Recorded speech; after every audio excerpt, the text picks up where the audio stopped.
Regular.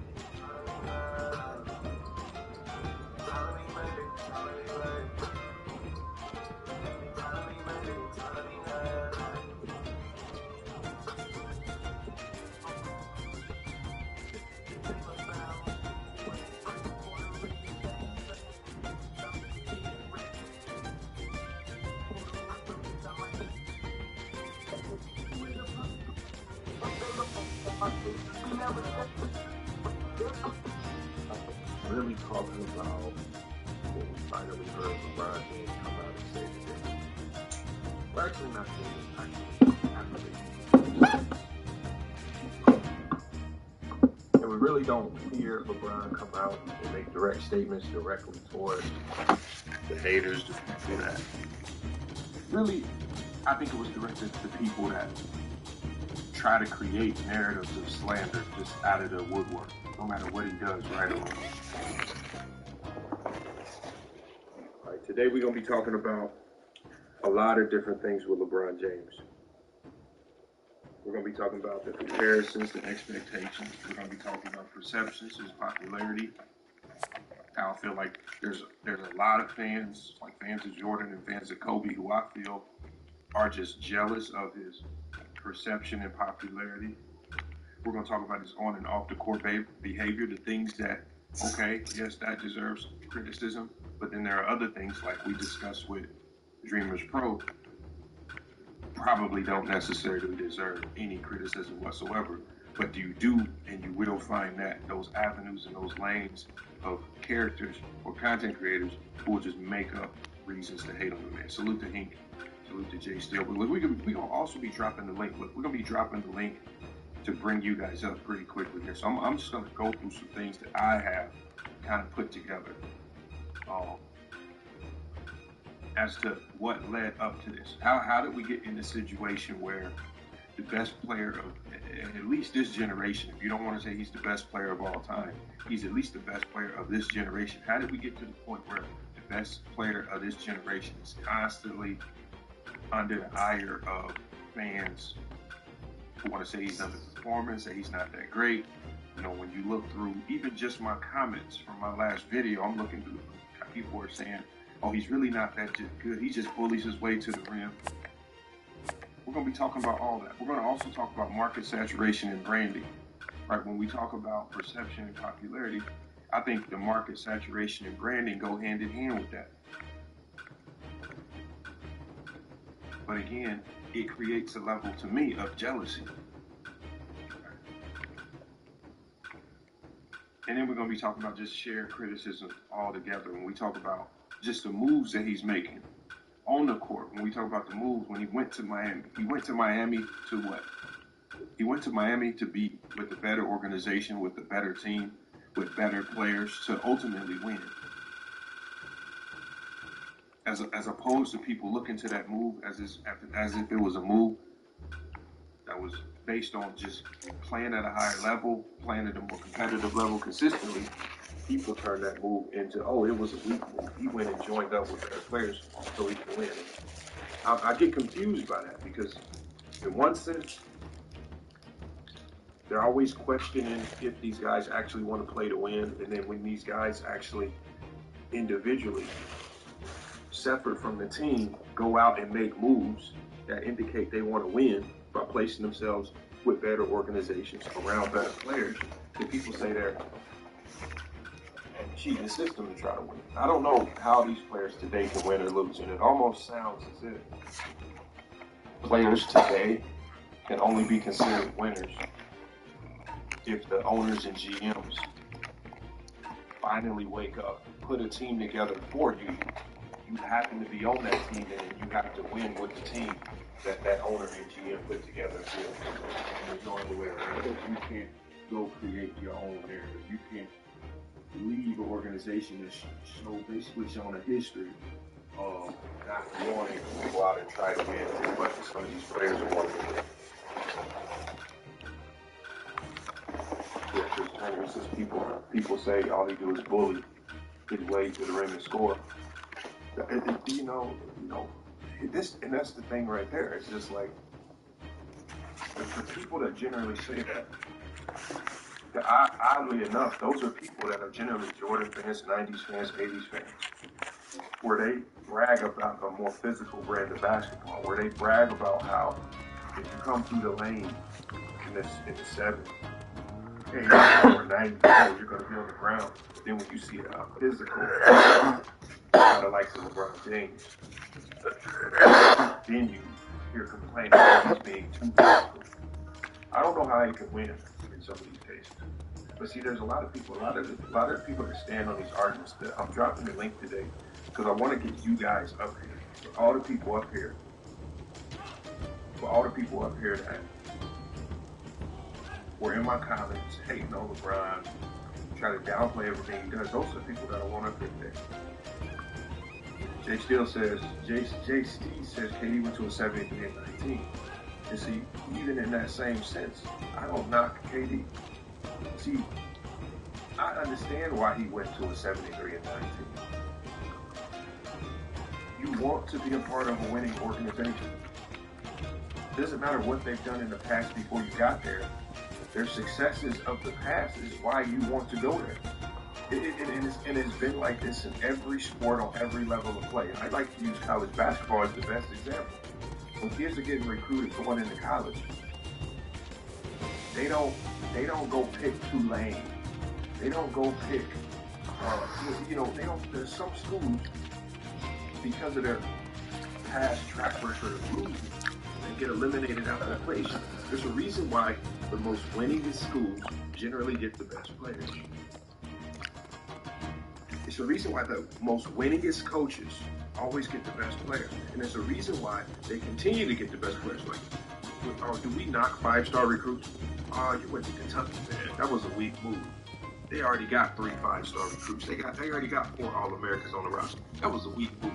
We don't never use this narrative, and we never use that narrative in no other sport.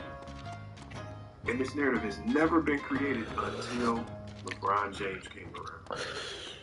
Right. Until LeBron James woke up, looked around at Cleveland, and said, oh, you guys are just trying to make money off me. You guys ain't really trying to win. You guys want me here for the deep playoff runs, but you guys are never going to be willing to go deep into the luxury tax to go get legitimate players that's going to keep us consistent. LeBron is in his ultimate prime. They basically were saying in Cleveland, well, he's good enough himself to get us to the Eastern Conference Finals, or maybe even the finals if he gets lucky. Dan Gilbert is literally watching the money and millions of dollars flowing. This is why when he left, they said Cleveland, just the businesses lost over $100 million. All those businesses helping generate money for Dan Gilbert, all that was lost. Y'all want to know why Dan Gilbert was so mad when LeBron James left? It wasn't because he was upset that LeBron James chose another team. He was upset that when LeBron walked out the door, so did the dollars and the cents. That's why he was upset that LeBron James left. And can't nobody tell you otherwise. These are billionaires we talking about. This is not, Dan Gilbert was a baller on the court, like a fanatic fan cheering on his team. That was not the business. He lost money. He was pissed off that he lost money. Name another time when a free agent left that you saw the owner react the way he did. It was all about money. LeBron LeBron James made a move that was all about basketball. And a lot of the fans, a lot of the haters chose to side with Daniel and not necessarily side with LeBron in that particular sense. Oh, we got Dreamers Pro here again, salute. Oh, no, it's not Dreamers Pro. That's just rebranding here with the Dreamers Pro logo. So let's go rebrand. There isn't a single type of battle that's okay to lose. I'm gonna win no matter Call what. the Sonny Shiki. Renegade, man. Give me a hat. Supported in the cash. Give You me gotta a add hat. it to that list. Give me a hat. Give me a hat. I'm gonna be Give me a dropping hat. this list in about 1 minute. I'm gonna be dropping the link, man, to allow you guys to come up and cook on some of these topics. I want to allow you, because this is what I'm seeing here. Okay. See, this is what happens. Haters love to use LeBron, especially the haters that are not haters. They'll use LeBron to push the narrative and cater to that fan base of making money off of it. And then they say it's not possible going around.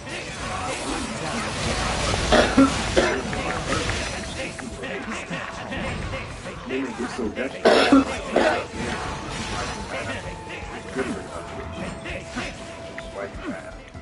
The slander around LeBron James wanting to see his son back on the basketball court in the USC. Then you can start seeing things that are completely off the court and then try to make that relevant and it actually matters with what happens between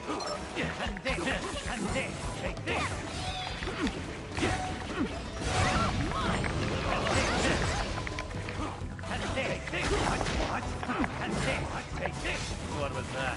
And then I want you guys to come in. I want y'all to let me know what you thought about LeBron James was actually saying. I'm gonna play that video one time. And I want you guys to listen to it. I want you guys to tell me what you thought about his statement after the Phoenix Suns win again. This is what I also said out there. That's open club. So that was a game that Lakers fans didn't really think they were.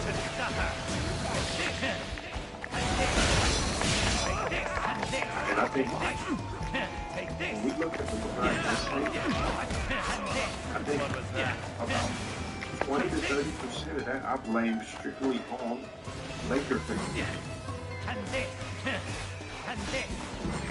I blame it on the Laker fans. Because the Laker fans,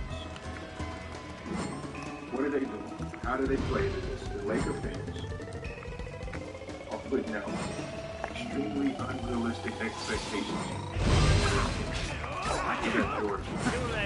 Why did you block? Jordan, I've never blocked. You're not blocked. If you were blocked, I wouldn't be able to see your message. You're not blocked. Salute to Byron, man. Appreciate you pulling up, man. Haven't seen you there in a minute, man. He says Jordan had 4 7-footers, the best 3-point sniper, highest curve package, Bill Jackson, Scottie Pippen, this round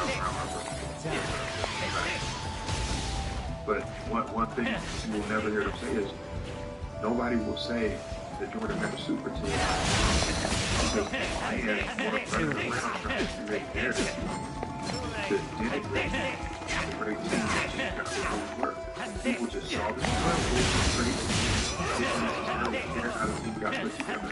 They just had a full sport relationship together, a great team. Remember, this Bulls team primarily got put together through the draft. They had a ton of top 10 draft picks. There was a lot of losing also going on to really build that. Talk about Stacey King, top 10 picks, Scottie Pippen, Boris Grant, Brad Sellers, who I guess Brad Sellers. Brad Sellers is another one of those guys, top 10 picks. When you look at all of the draft capital that they use, whether it was trade or they ultimately really right that team right before brains and a lot of other teams. Primarily people are a lot of losing that Jordan fans allowed Jordan to progress into that new all the way up later. know.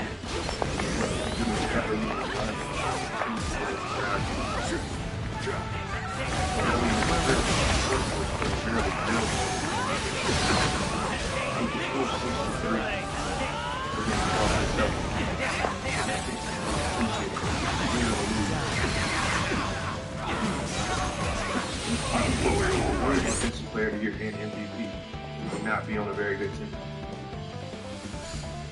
Because the fans, they understood. They understood, and the fans understood that. Look, it takes more than just one man to win. We got real things on the page. She said it's a social media era of mine. It had a lot to do with it. Yes, it does have a lot to do with it because social media has given a lot of people mics to voice their own opinion, and then it gives more content creators mics. People that want to be a part of the news cycle now create platforms and be their own media outlet. And so those media outlets can create narratives. It's just like we saw with Dreamers Pro. And whether he wants to believe it or not, he's now become a news outlet. So anything that he pumps and pushes out there is a part of the news cycle. The things that he types about LeBron James, the allegations that he makes, the claims that he makes, when you type it in Google, these things are now searchable under Google. You become a part of the news cycle.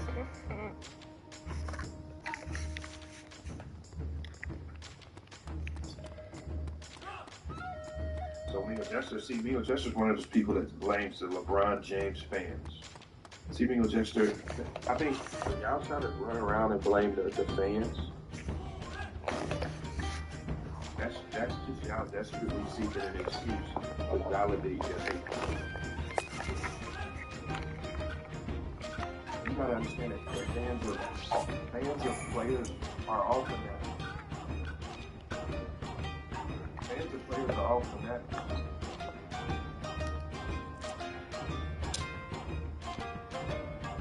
Kobe fans fanatical. New York Knicks fans fanatical. New York Knicks fans, they're going to the national championship.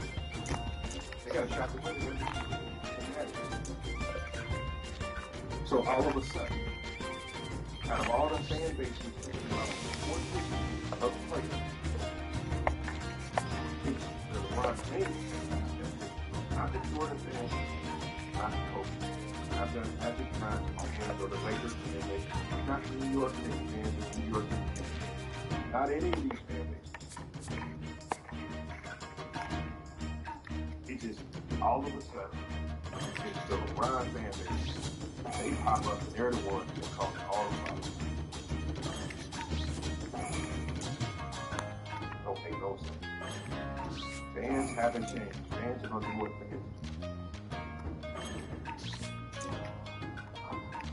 The fact that y'all playing fans even more so confirms to me that a lot of y'all take off the ground.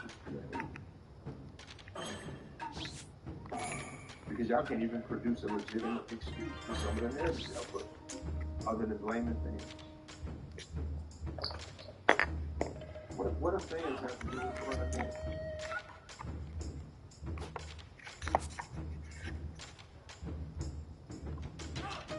I hate him because I can stand no like that. It don't even hard to get in your head.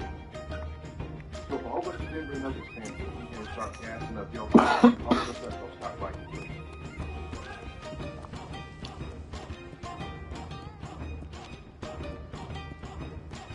Especially as the Clipper fans are delusional as they might be. Y'all hate Paul George now?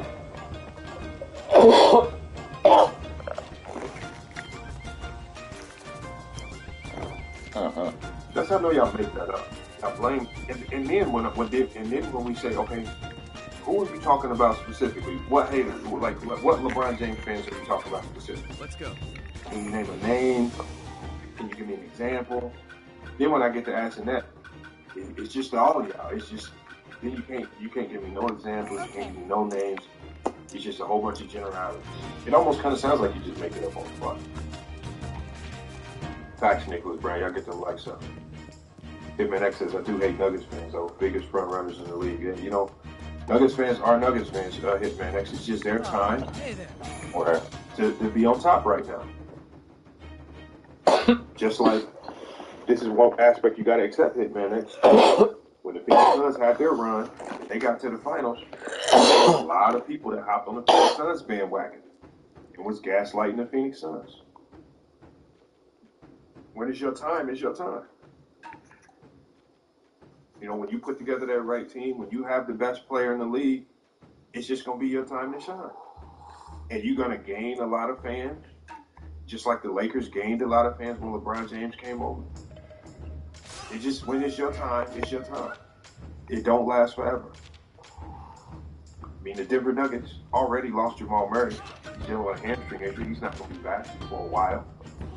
I told everybody I just don't see them staying healthy for another 4 years to even be lucky enough to make another run. Their time is probably going to be over very soon.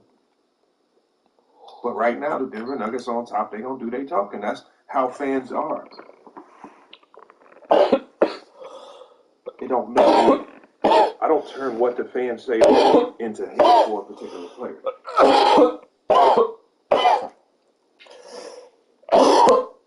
I mean, when it's all said and done, Jokic continue. I would expect for Denver Nugget fans to make a case for Jokic to be top 10 when he retires. When Jokic retires, I would expect for the Denver Nugget fans to be pushing for him to be a top 3 center of all time. That's what they're supposed to do. I'm all pumped up. Sorry that I was gonna do this. Oubre broken rib, yeah, man. We heard about that accident with Oubre, man. That was messed up. That's solid team. Hey, gather up! Hey, gather up! Hey, gather up! Don't take chances solely based on health. They can stay healthy. I think they'll need to add one more piece to the side. I think there's about 6 teams in the West that can get there. That's my firepower. It's primarily going to be based on being healthy at the right time. If the Lakers aren't healthy going into the playoffs, they won't. If they are, they can make another run just like they did last year. Like the Phoenix Suns can make a run if they're healthy. Does it look like they'll be healthy? No. We'll get this one. I'm going to let y'all know we're going to cook on this.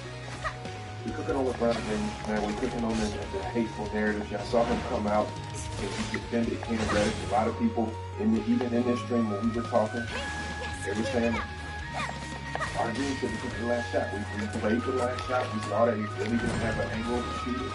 He made the basketball play to get the open man. He did not make the shot. A lot of people criticize LeBron James. They want LeBron James to do and mirror everything that Kobe and Jordan played. Difficult, highly contested shot. You always take that shot, whether it's the right time or whether it's wrong. That's what fans are asking. That's kind of delusional. That's what they're asking.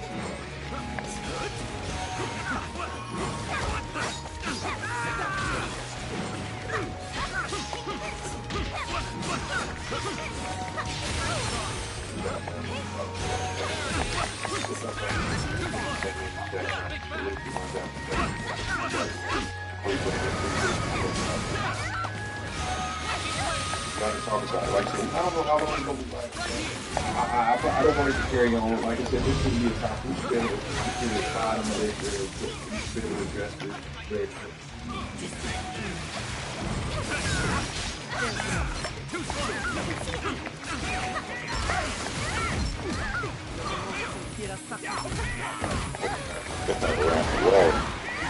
And then, I want to get y'all thoughts on the Dreamers Pro. For the people that weren't able to chime in and give their thoughts on the Dreamers Pro live stream, if you guys haven't checked out that stream, make sure you go check it out. Give your thoughts on Dreamers Pro. Obviously, that was a really good live stream. And it was really good because Dreamers Pro generally doesn't put links and pull up the channel. But seeing actually put the links and pull up, kudos to him. But again, it did expose the element of the LeBron James haters. right? Like even like about this topic right now, even children don't struggle to find legitimate reasons as to why he was pushing LeBron James. You know, when I asked him why is this story LeBron James the only great Hall of Fame, like, what's the end goal? Are you trying to tell us that there's a rift in their relationship? Oh, I'm not trying to do that. Well, you have no one. Why are you trying to do it other than just regurgitate the information? That's slanderous sources. But say you didn't post anything about Bill Russell back. What's the end goal? What are you trying to tell us? Are you trying to tell us there was something going on with LeBron and Bill Russell? Or are you just trying to really throw a multitude of negative information out there about LeBron? And then just say this is a track record. Remember, Jimmy Pro kept saying this is his track record. So you got to put track record to all those situations. Brian and D-Wade are best friends. They have no risk. Bill Russell and LeBron James seem to be fine. Like he changed his number for Bill Russell. There's no risk. Then you have the allegations of him not going to Kobe's memorial, which Jimmy Pro actually said was the funeral. This was also factually incorrect. Those are big problems all over the place here. And one of the biggest problems is, and that's when I talk to people up, I want them to explain the why to all this. I don't know if they can.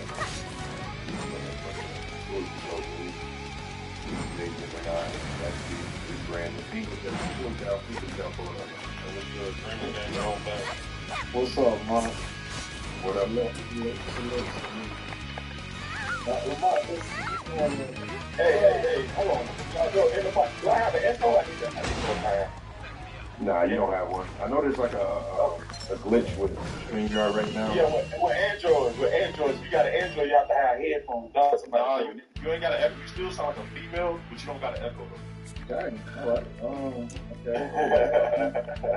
I'll let you have it. Hey, this is good with you. I'll let you have it. I'm gonna let you have it. I ain't gonna go there. That's a topic at hand, though. One thing first, though, I do, like, no matter how you do, like, have a thing back, at least he pulled up, and a lot of people don't pull up. And that was one thing I was actually shocked that he pulled up. But it's like I was saying, that it's just this era of generation where nobody has time to develop. It's in any sport. Like now in boxing, if you ain't undefeated, you trash. It's like the Mayweather thing. Now you look at this era, Wemby going through it now. Wemby better be good. People want him to score 25 a game. The Spurs better be good in the next few years. It's just a generation. Even when it comes to podcasting, like, if you don't make shorts or clips of your podcast, people probably not taking it because everything is microwave, everybody want it now, or everybody want the short version and everything. It's just a generation. Michael was lucky enough to where he actually did go through these things, but people, it was really in the paper. So it was really in the paper. He kind of talked about him in the early 80s and 90s, but basketball was still growing. Basketball didn't become this global thing till Mike did what he did in the 90s. But by the time you seen Mike in the 90s, he was already globalized as like the GOAT and one of the best players. Imagine if basketball, while LeBron was going to his first 53, and it was like 50, and then LeBron just globalized and then he went to Miami. Now, all you really pay attention to was LeBron in Miami, the best version. You think LeBron was like Jesus, like how they did Jordan. So I just think we're in an era that LeBron is not cut back to that BS narrative. I think because LeBron changed his game when he went to Miami, but everything, the version that they want LeBron and up their talent, go back about the first run of LeBron did. He literally did all of that. He played like that, take all the time, carry us and do what I got to do. He might pass it with me more than he has that skill set in his game, but that mindset is that they want LeBron to have us pick over to these people. That's what we're going to eat. We have started. We were developed for. It just, it be tip for tap with it because also too it's a double-edged sword because then LeBron Follow. Nah, I ain't gonna lie. Let them dance. That's it. Mine be short. We didn't get Alex, but we did get Cool today. Hey, we got Kane on this bitch. Eddie changed his profile. changed his profile. He took off. He took your advice. Someone criticized something. You blame the fans, bro. Why you blame the fans? You don't make shorts and clips in your podcast. People probably not taking it because everything is microwave and everybody want it now. I'll let you have that. Hey, this Also, hey, Alex, come up here, bro. Hey, I'm gonna following the footsteps of this bro, man. Just hit the link, man. I want to hear from you. It was in the comments, bro. We got Alex M. Alex M. I saw you in the comments a lot, man. Alex M. actually was one of the very few that felt Dreamers Pro actually equal everybody. Yeah, I was in the comments. Yeah. Really standing up for Dreamers Pro, man. He said Dreamers Pro came over here and cooked. And he was really, really getting on LeBron James. Alex M, man. You should probably look, man. Hey, Alex, come up here, bro. Hey, I'm gonna follow you. I'm Dreamer Gang too. Bro, man. Yo, y'all niggas is I terrible. want to hear from you, man. I was confused. I was like, why does it matter if this dude did that on his personal life? He went to somewhere, see a printer. Like, how can you tell another man how to praise or how to mourn? That's weird. Like, you can judge my basketball. It's a game. That's not bad. When it gets to the point of you criticizing somebody for how you pray, nobody can tell me how I can praise Lamar or support you, bro. Can't nobody, hey, SG wasn't here for this stream, or SG wasn't here, but you know I'm still gonna support you. That's weird to me. Like, Nah, I ain't gonna lie. SB, I didn't see you here when he had his 100K show though. Like, I'm gonna be real. This is Brandon. With I have a life with two. I have two. I'm saying Charles Sebastian. I have two kids in life, bro. I'm gonna tell you what really happened. You really don't like Lamar. You didn't show up.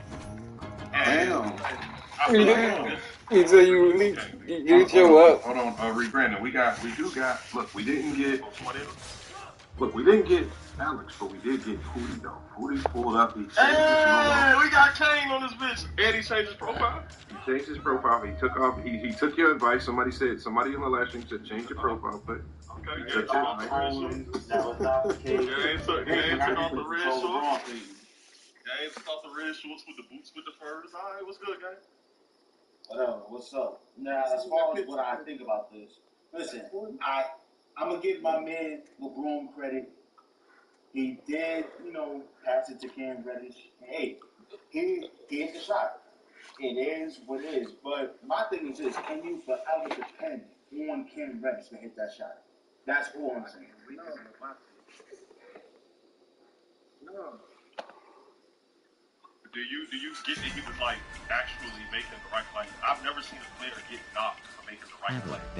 Like you niggas will tell us that a person is supposed to shoot over 5 people every time instead of making the right play. Let me ask you: if you playing ball with some niggas, right, and you're wide open, but the clear best player is clearly on the court, getting shoot, you want him to shoot the ball, you want him to pass you the ball. You wide open.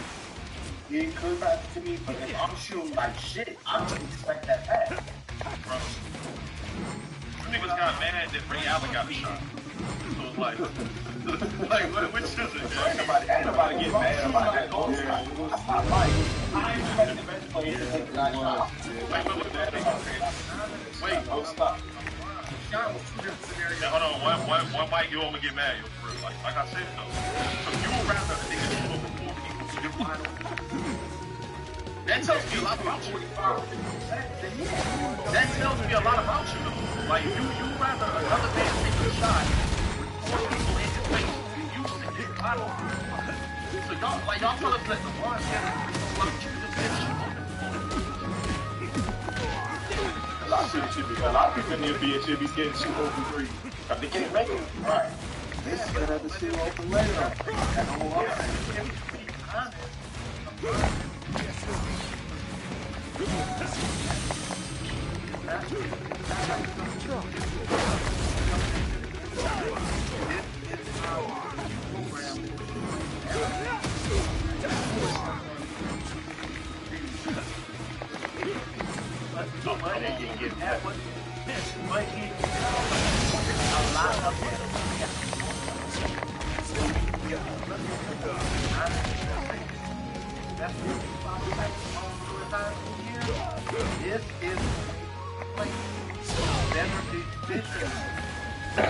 You still got the base to thank you. And moderate heal, that's why I tried to fucking try to heal. But you know, the 2-3 situations are 2 different situations. One was the game when we tried to one was like, What the fuck's wrong, man?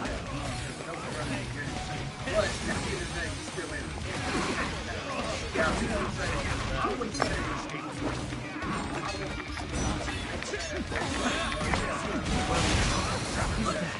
you say that, I don't have a problem with it. You say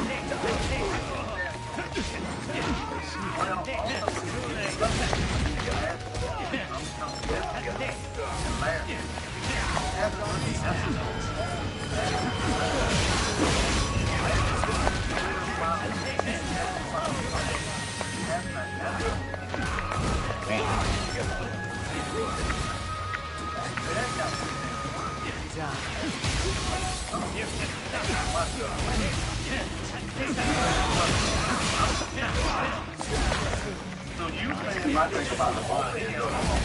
My thing about the bond. I get that. My thing about the bond is it's kind of hard. My thing about the bond is it's kind of hard for the ref to call for the bond when he plays the style of basketball that he plays. I need some fucking help. What the fuck you guys doing? When you're the one creating contact, it's kind of hard to call the foul. When you're the one wrong, Fucking dick. you know what I'm saying? It's kind of hard to call. Like I said, what I'm saying is, Like, you're not even fucking helping anybody. But see, what I'm saying is, that's what I'm saying. See, the refs, I think the refs be confused on what's a foul and what's not when it comes to LeBron. Because his style of play. That's all I'm saying. Hold on, Mingo. So, are you saying that so we go to the 80s and 90s. The 90s averaged more fouls per game than today. If the offense was a physical game, why did they not struggle to call fouls then? Like, if how LeBron played basketball, NBA line all day, you watch LeBron shoot 33 and they play all that. The rest of even Shaquille O'Neal even said, That didn't get a lot of fun. Jack said, he said,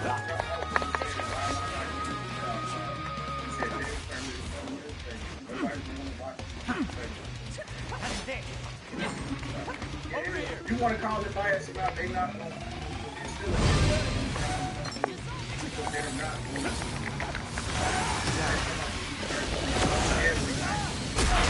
yes, get out a lot. Yes, I'm with you 100% on that, but what I'm saying is somebody's driving for the basket, how are they getting less foul calls if it's one shot? That's my only gripe. Over here. I think you just noticed the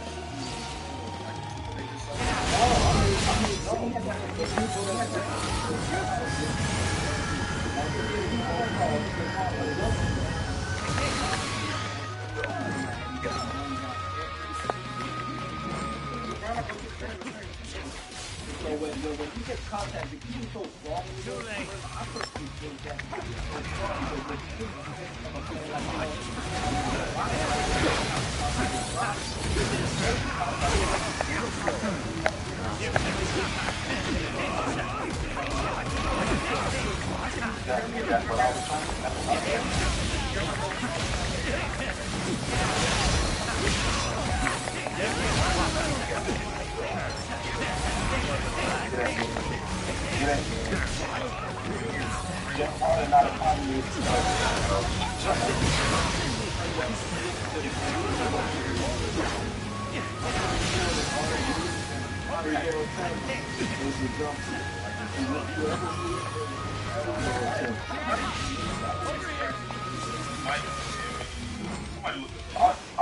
So he's garbage, by the way.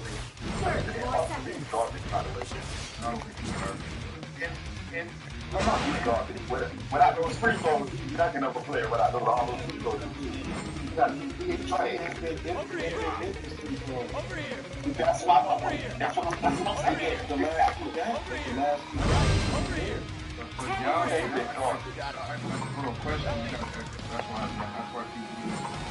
over here. You're gonna Android. You gotta put some infos on, or you're gonna have otherwise there's like we won. what's going on with Android right now, where if you're on an Android device, you're just using the phone itself to saw echo. Lamont, the top five. That's why I hope that. The top 5 people who lead the league. That's tab, but okay. I'm gonna go in order. Number 1, De'Aaron Fox at 23 attempts. Number 2, Donovan Mitchell with 21 attempts. Number 3, Luka with 21 attempts. Well, it's like point something. I'm just gonna say 20. After that is Desmond Bain with 21, and then 5th is Joel Embiid. So it's actually a lot of finishers. Maybe the primary jump shooter. Maybe. So all of them go to the rim.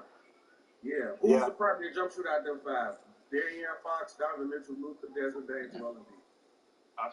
I would say Donovan Mitchell. What did you say, Desmond Bain now? Yep. 21. Yeah, it would definitely be him. All right, hold on, y'all. Hold on, we got Alex pulled up, man. Alex, man, what's the disdain, man? The disdain for LeBron, man. Uh-oh. What's the hate for LeBron, man? What's your beef with it? Let him get it out, yo.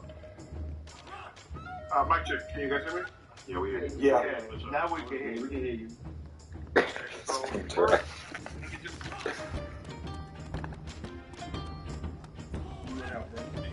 What happened? Yeah, he went out. Okay, y'all, let him get it. No, we were trying to take a seat here. He went out. When you started I'm saying, no, I know what I'm saying when he started talking. Yeah, I ain't gonna say nothing. Go ahead, Alex. You get very respectful patting on him like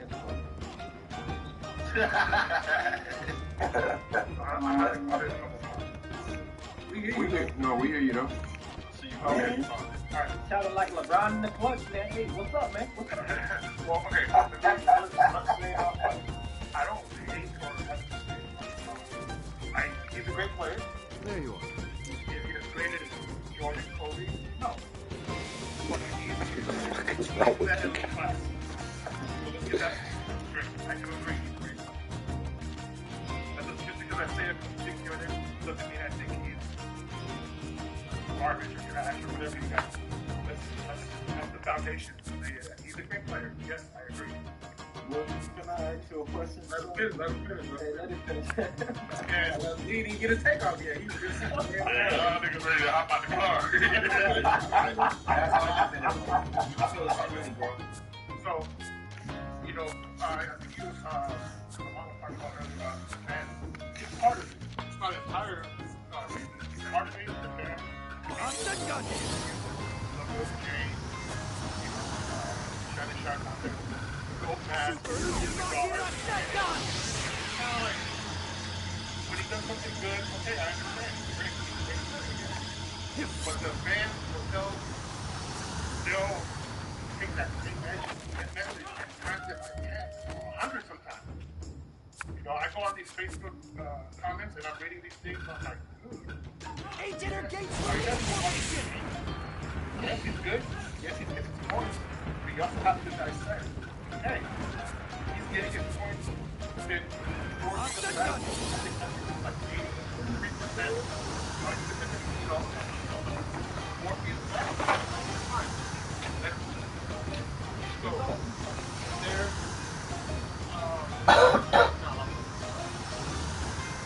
there's a lot of capacity. And now he's starting to right? It's the whole game change, right? The dynamic is LeBron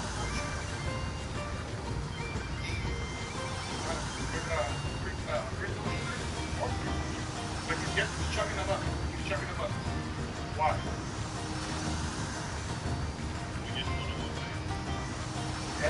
Let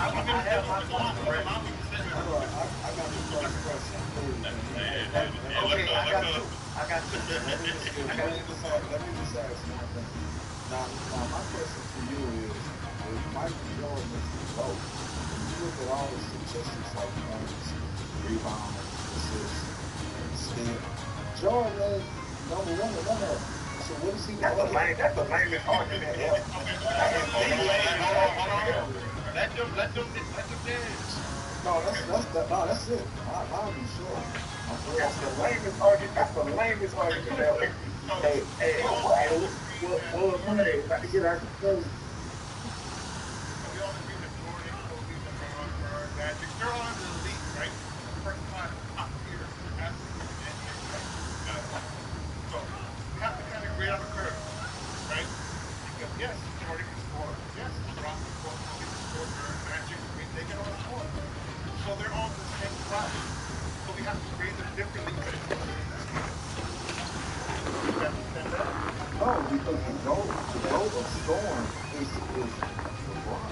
He's the greatest scorer of all time. Right. Because my career was good. Y'all still saying LeBron was better than He literally just took his title.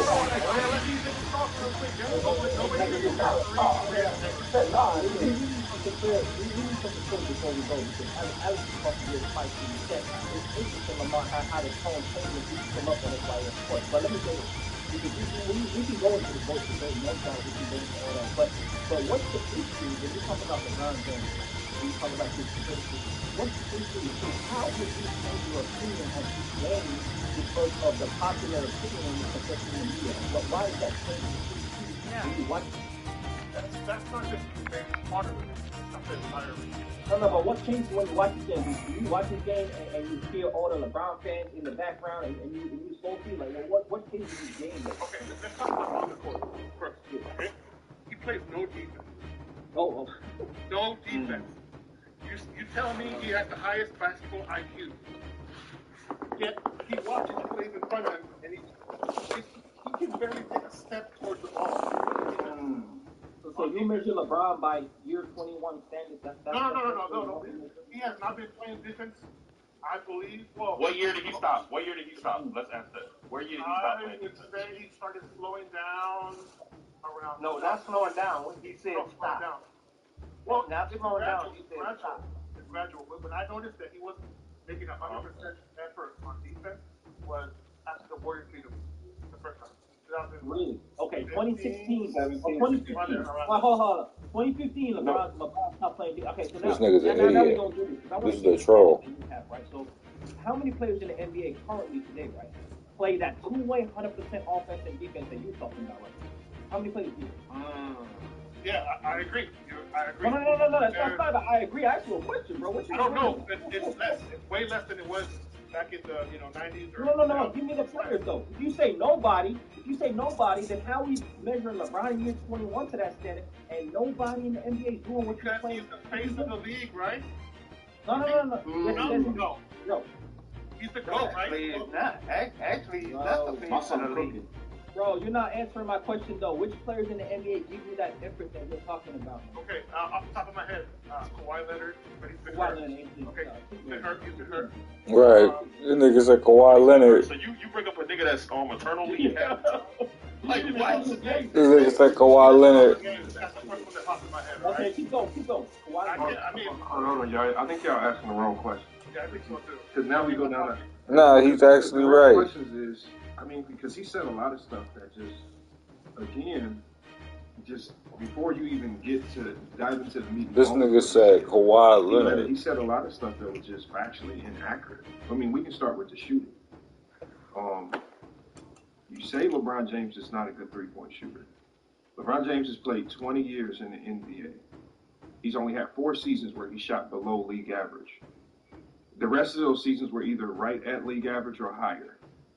So the majority of his career, he's been at worst, average three-point shooter to above average three-point shooter. And that's starting from the beginning of his career all the way to the end, even up to last year when he shot 34% from the three, which is above league average. So we've even seen him shoot up to 40% from the three like he did in, I think, 2012. So when the narrative that he can't shoot or that he just started shooting, where did that narrative come from? Because I don't know how accurate just that statement alone is unless you just running with the narratives of what a lot of people like to say. It started with obviously the Warriors, the Splash Brothers, when they started doing their thing in 2015, the whole league changed.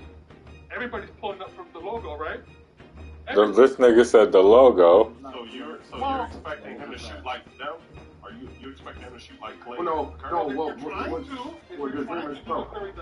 No. How many people shoot like Curry? I mean, hey, hold on 1 second. Hold on 1 second.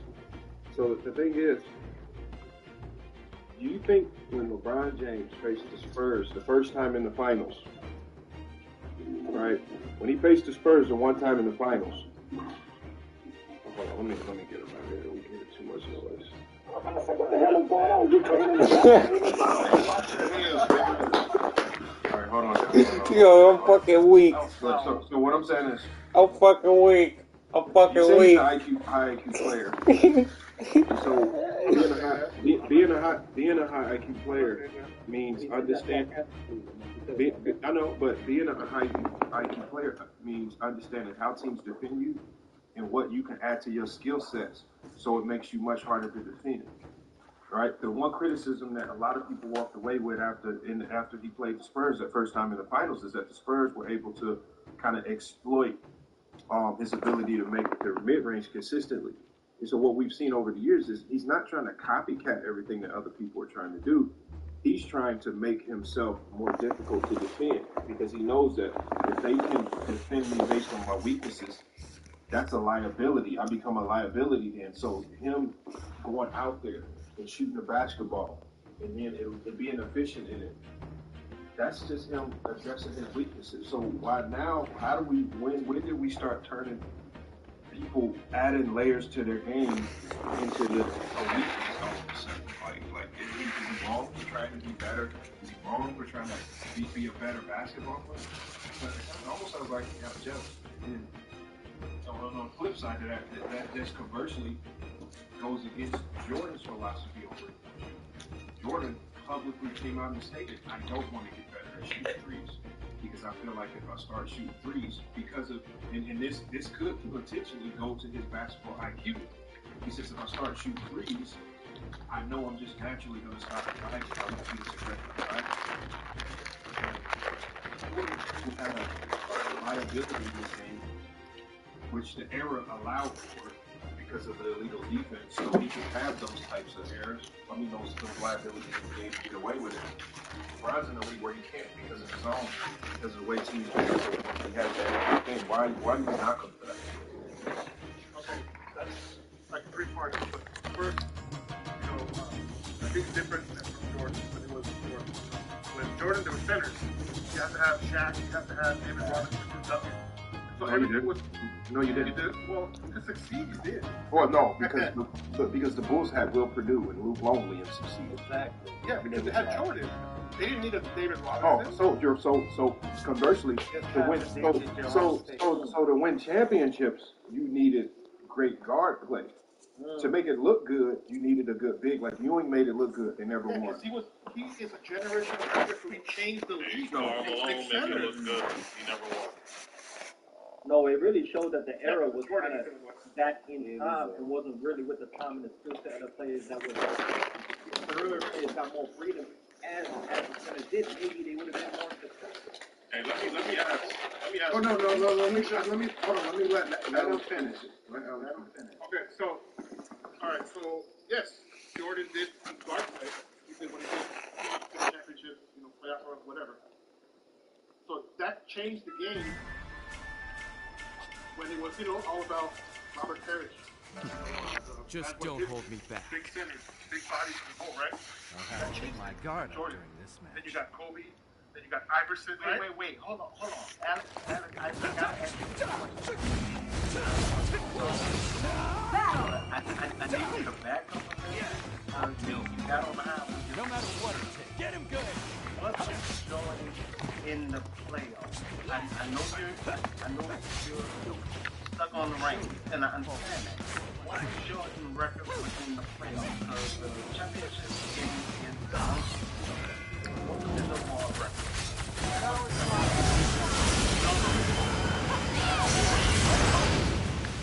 So last year, no.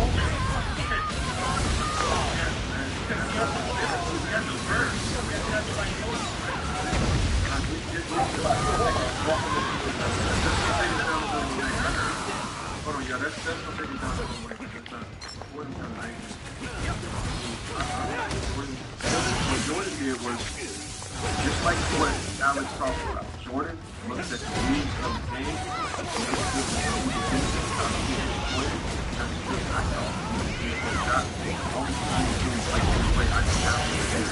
That's what his IQ goes.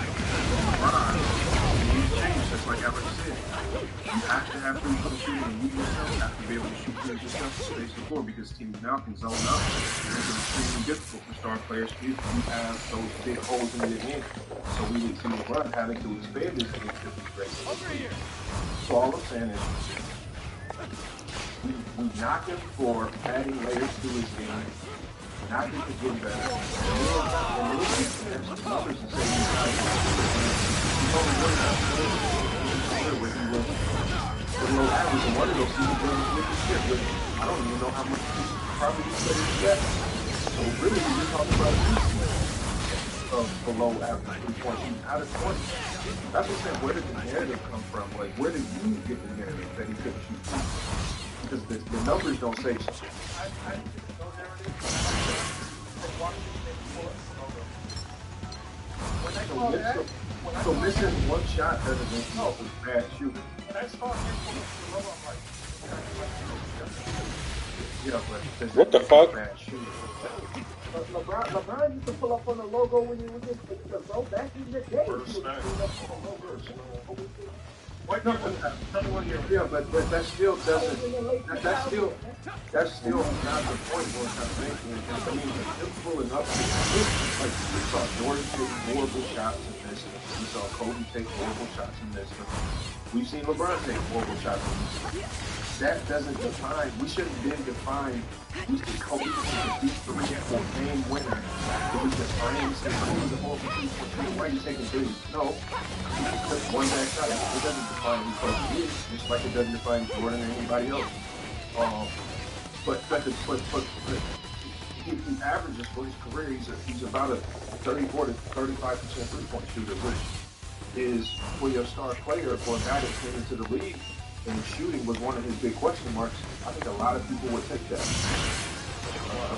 But another thing I want to do is scores a lot of these.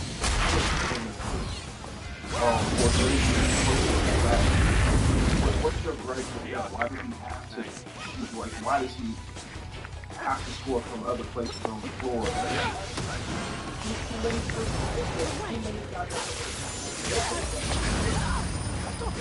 I just want to, I know, what's the problem with that?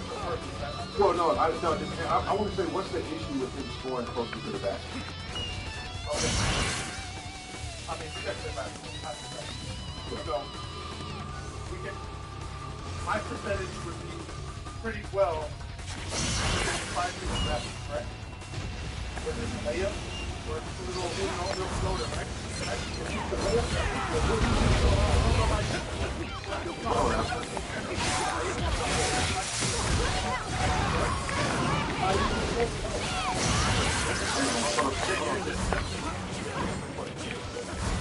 So, I mean, I could probably make a beat of a 5 to the layup or a little floater. Let me ask you a question. Alex, you do that. Now, if Dwight Howard and he is what are your odds of making that play? Not a lot. Well, you're comparing me to a professional. No. I'm just saying. I'm just saying in general. No. But you would have to. But what you would literally, based on what you just said, that's you presuming that every shot LeBron's made has been wide open. It comes down to the No. Yeah, but we're good. That's it. But see, we can't say the lane opens up for him. Well, why don't you just give him his credit and say he actually knows how to tap. He knows how to be, or you can say because he added a jump shot or the shooting to his game, it opened the floor for him that can get to the basket. Teams can shoot. It worked. Right to the basket. Maybe he's just elite at getting to the rim and finishing at the rim. Just like we gave to Dr. J, just like we gave to all the Iverson, just like we gave to all of the other players that could attack the rim and finish at the rim at a high efficiency. Kyrie Irving, we give it to him. Or it's a freight train that don't get called calls for offense. Yeah, but okay. So even if he is a freight train, the players get to the rim different ways. If it's by physicality, if it's by finesse, like we see with Kyrie Irving, you get there how you get there. The goal is to score the basketball. Why are we knocking him for being efficient at what he does? So you want me to allow offensive fouls? You want me to allow that? You want me to allow that? Allow to get, allow to know. So allow to know he didn't get those so because see a lot of obviously you play. So the goal is to get defenders out of position, and you can get a defender. Like it's just odd that y'all say the game is not a physical game, but then you talk about the physicality of LeBron James. You know, physically. So I don't know. Like so the game is physical all of a sudden. And then now he's being too physical with and that's what I don't get. I don't get what he's supposed to do. How can he win these games? Okay, first he's playing in the soft air where they don't play any defense. Then they are playing defense, but LeBron is just too physical for them. Then in another sense you're saying that he shoots too many people can't shoot, but then on the flip side of that you say he's scoring all of his buckets at the rim at an efficient rate. I don't know what to understand. Okay, so I thought I was the only one. during Jordan's era, there was Jordan rules, right? You agree on that? Yeah, no, there was no Jordan rules in the 90s. Yes, No. there was. Yes, there was. Hold on. One team was doing that shit. Hold on, y'all. Hold on, y'all. Oh my God. Hold on. In the 90s, there were no Jordan rules. There was Magic Johnson saying when he was on the Team USA, it was like a photo shoot. I think they told Magic to put his hand on Michael Jordan's shoulder, and So Larry you can't Bird touch Jordan and it's a foul. Yeah, he's like, I can't touch him. Why? Or something. Yeah, because every time you touch Jordan, it was a foul. Yeah, it was a foul. So those were the Jordan rules. Magic knew it. Bird knew it. Hold on, Alex, you know we've done full streams on exactly what the Detroit Pistons defined as the Jordan rules. We actually had John Salley. He actually, and Dennis Rodman, they listed, and actually one of the assistant coaches from the Pistons on Chuck Daly's staff, detailed all of the rules under the Jordan rules. So it was a set of rules on how to defend Jordan by sending him left. Certain things you do, certain things, ways to defend. And on the very last thing on that list is if he beats us on all of his other defensive assignments, if he gets into the lane, we have to foul him because he shoots at such a high percentage once he gets in the lane. It wasn't just foul Jordan. It was actually a set of defensive principles that tell these guys how to truly defend. And then the last option was go ahead and foul him so we don't give up the easy layup. That's the Jordan rule. We already did a whole stream on it. We talked about what they actually were in the myths, that people just thought these guys in the 80s were just hacking Jordan and weren't really playing defense. That was a lie. So what was Magic Johnson talking about? Magic Johnson was simply talking about the fact that refs, it seemed to other teams that refs were highly favoring Jordan. And he got every single call, which sent him to the free throw line an astronomical amount of times. And that's my point. I agree. That's my point. I agree with that. And so you give Jordan credit for that? No, I'm just saying that's how it was. You flipping it the other way, bro. When Magic Johnson says he can't touch Jordan, that means he can't be physical, bro. Don't mean to. I know. I agree with you. That don't have nothing to do with LBJ. So how can you say that and then say LeBron is too physical, bro? Like, how does that make sense? So I'm getting to my point eventually. So same thing with Kobe, right? That wasn't the Kobe, right? So same thing. You know, we see what happened with the Kings, right? In the Western Conference Finals with the Lakers. We seen all those. Kobe elbowed dude in the freaking nose, and he was bleeding, almost busted his nose. So I think they called a foul. I think it was Bibby. They called a foul on Bibby. What does that have to do with LeBron? Because for example, when you're the face of the league or the top player or among the top players, you get those favorable calls, right? Can we agree on that? He haven't gotten over the last 2 years. All stars in the NBA get favorable calls. Yeah, No. Hold on. So what's your beef with LeBron if you just acknowledge that all the stars get the same treatment? That LeBron is no different. He gets the same I favorable can't wait to get So started. hold on. I don't want you to. Hold on, y'all. I don't want to get out of this. That's ridiculous, though. The fact that this foul calls have been going down in Miami, that's rim attempts have been going at the same rate all finals, and the foul calls are going down. How does that feel your life?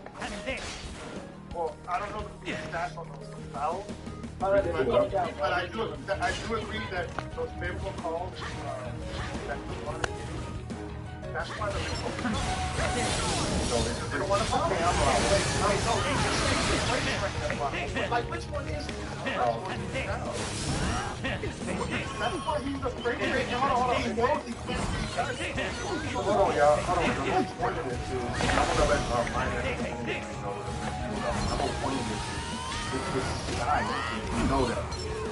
If you play basketball, there's just a lot of style. When some guys drive, like when we talk about LeBron, certain guys when they drive, they're just more focused on so when certain guys drive, like Harden,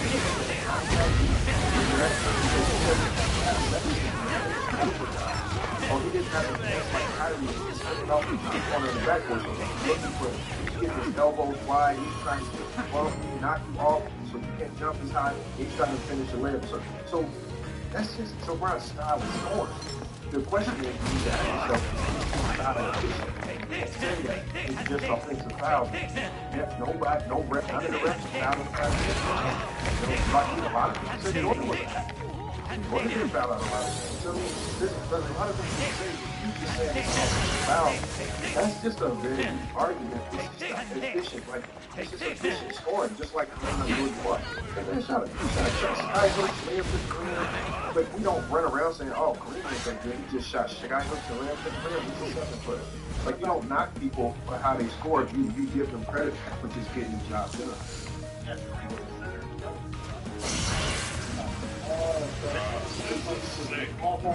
Okay. Hold on. We're jumping because you're all over the place.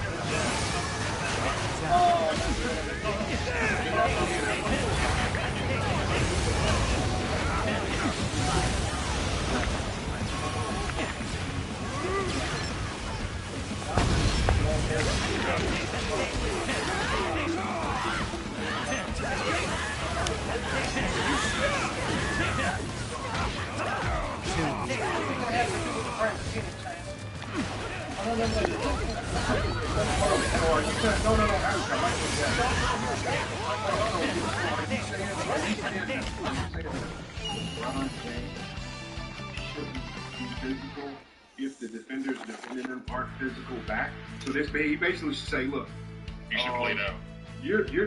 Basically he should look at this guy and say, he should say, oh, Matisse Thybulle, you're defending me today. You're not as physical, so in turn, I'm not going to be physical with you.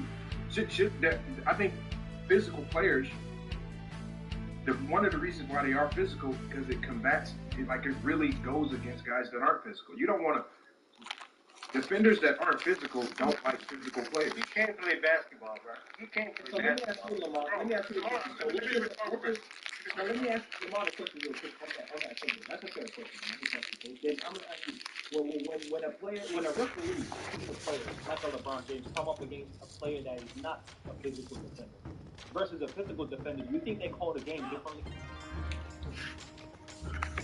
Yes, refs all call the game differently. But this is what refs, from what I've seen, tend to do. Do your best. Refs tend to kind of go with the flow of the game. And so if they see a game where one team is just relying on a ton of jump shots, those teams tend to not get as many foul calls as opposed to teams that consistently pound the paint, consistently get at the rim, attack the rim over and over. There are refs that will award the team that's just simply being more aggressive. So, again, different refs. I mean, I don't know if that really plays too much into this. I don't know where, I just don't know where Alex is going with it. It seems like you would want to, especially being a fan of the 80s and 90s, it would seem as if you would want to applaud LeBron James for being a more physical player, for attacking the basket more in an era where we see a lot of guys chucking up a lot of threes, right? People say it's bad for the game, but LeBron is staying steadfast in his way to play, getting to the rim, getting downhill, being that physical presence. And now he's penalized for being a physical presence in an era where a lot of people say it's soft because players are shooting too many threes. So do you want him to be one of these finesse three-point shooters in today's game, or do you want him to be that physical presence like you were used to seeing in the 80s and 90s? Okay, earlier I said he was a freight train, which means he's physical, correct? But is it good or bad? So, overall, in what essence is it bad? Because there's no. I'm asking. I'm asking. Overall, it's all right. So I'm only asking you that because, generally speaking, I hear from 80s and 90s fans that physicality is good. And then when physicality with LeBron comes up, it's used as a bad thing because you guys say he's just bullying everybody around. He's just a big bully. He's just punking my defender. So for LeBron, is physicality a bad thing? No, it's not bad. Okay, so it's an attribute. In this form of how basketball is played today, yes, it is, because he's allowed to be physical, and there's videos on YouTube of him using his left hand to push off defenders. Is it bad when Giannis does it? Come on, man. Like, hold on. You have to recognize. Hold on, Alex. That literally will happen on every possession in the NBA game. That's just something guys naturally do. When you hoop and you get the advantage, Kyrie loves this is what they even teach guys. Even during drills, what do they teach you? When you get by your man, take that off arm. They actually teach guards now when you get by your man, you need to take that off arm. You need to put it on the defender's knee once you get by him. Right? So they're teaching this now. So they're teaching this type of physicality. It's a sneaky way to get an advantage, right? They know that refs can't see it because the game is too fast. So again, it adds to the level of physicality in this game. It's something that now defenders have to combat. They have to find ways to combat these types of tactics and antics from offensive players. So it's just like in the 90s. It's just a layer of physicality that they're bringing to the game. But every player does it. Paul George. All the good players, Jason Tatum, any good player that's good at driving to the basket is going to use that offhand, and it's actually something that's taught. What they don't teach is they need to make sure once you put that offhand on the defender, you can't extend it and show the ref an extended arm, because that's when the ref calls the offensive foul. So again, the refs are going to allow these guys to be physical to a certain degree. You can't extend it. There's certain things you can't do, and they're going to let these guys play physical. But that contradicts the narrative that this era is soft and not physical. Oh, really? Oh, you think this is a tough era? But you can't have both. You can't say that these guys are being physical and then say this era is not tough. So what do you think? You think it's tough or soft? No, this era is definitely tough. It's just you're dealing with more skilled players on the floor at one time, which makes it harder to defend. What made the 80s and 90s tough? Because niggas was playing football on the court. Like, is that what made it tough? Because, like the one just said, like, then, if you think playing football on the court is tough, and that's what you love, that's what you miss, and stop crying about LeBron being a freak. They played rugby type of basketball at that time, which what we call as jailhouse ball. Yeah. But they actually played rugby during those years. And let me ask Alex, go ahead. So with that, I can kind of see where he's trying to come from, mainly because I'm 50, so I done watched all this. But I can't get how he's trying to present it, because he done talk from both sides of his mouth. Then he then went up the wrong lane of the highway on several other points. So I'm even confused. Well, ask me, what are you confused about? You talked about the shooting, right? Yes. Then right behind that, you talked about him being able to lay up the ball or even dunk the ball. But then you said it's a lack of defense. So normally there's a time frame for all that, right? But that's not the way you even try to present your argument. The way you gave your argument, you threw everything in the basket, And if we were to walk that timeline, it contradicts your statement because it holds no. It is like you're favorable only to certain players.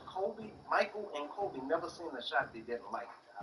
To totally be honest, they didn't see a shot that they didn't like, even with the three-point shooting that was around both of them.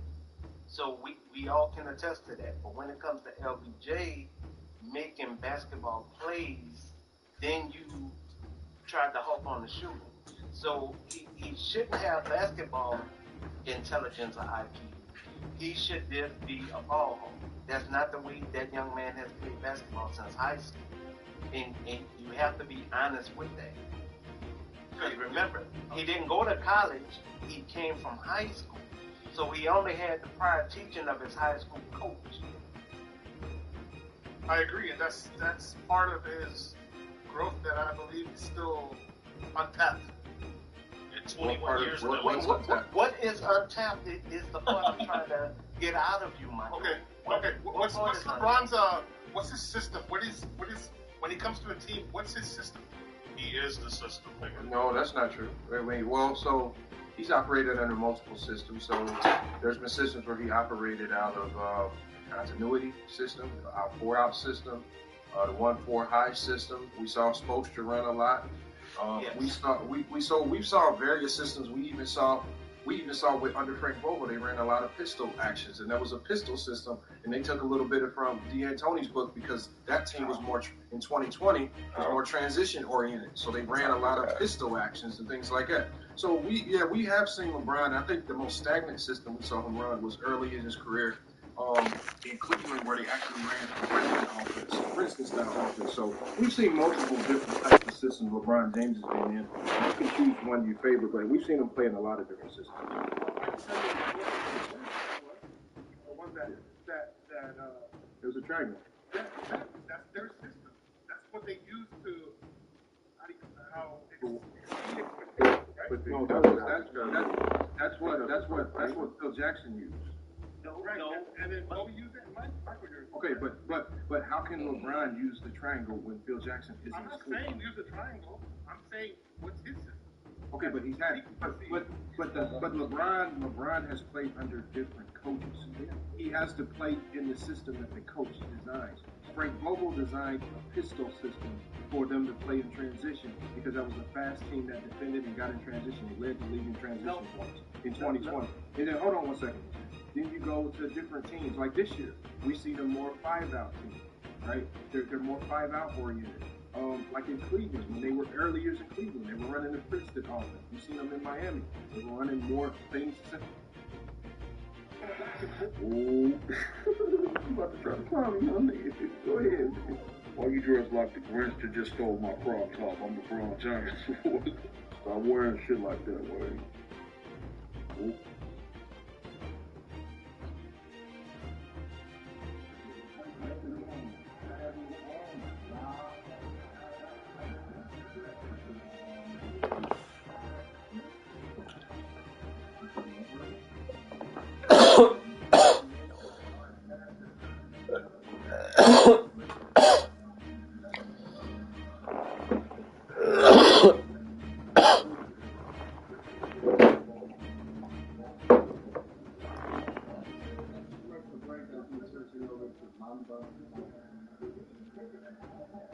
They just get a ball of AD.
Thank you.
Damn, the whole team picked the same character.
I'll take it.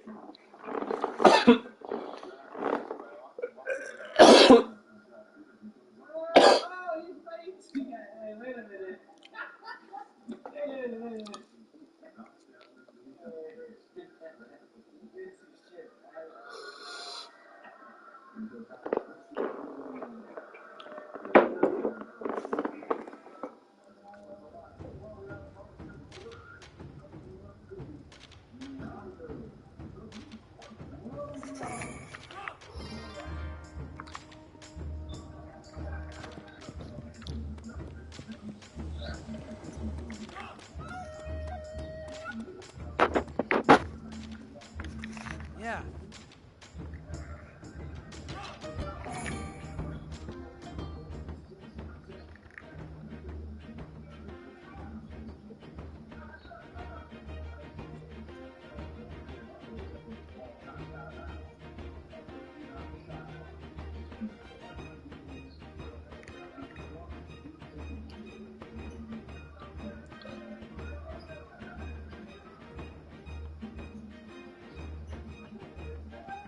That was fake.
about that.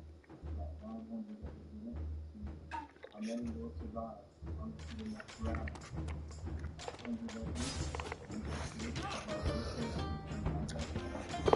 Momoshiki and Ishiki on the same team.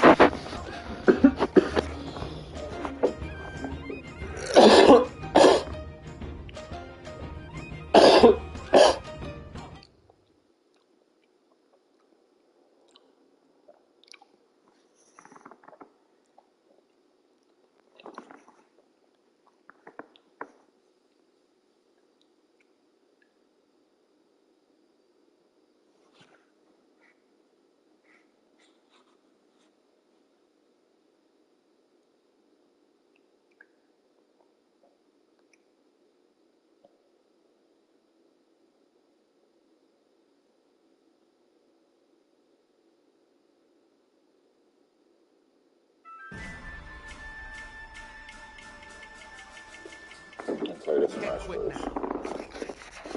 They got two guys. Don't let me down now. More scale, yeah. Gather. Gather. Gather.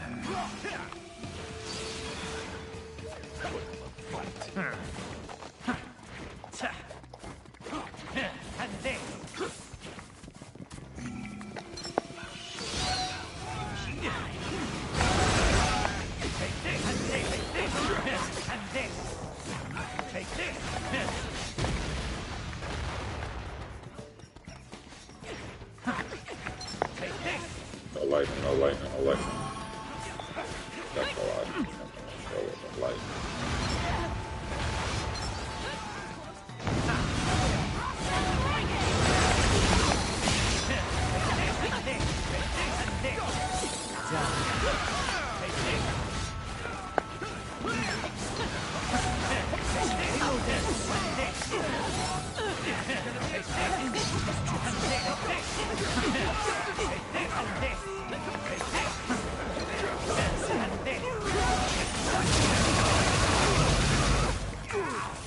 Is that all?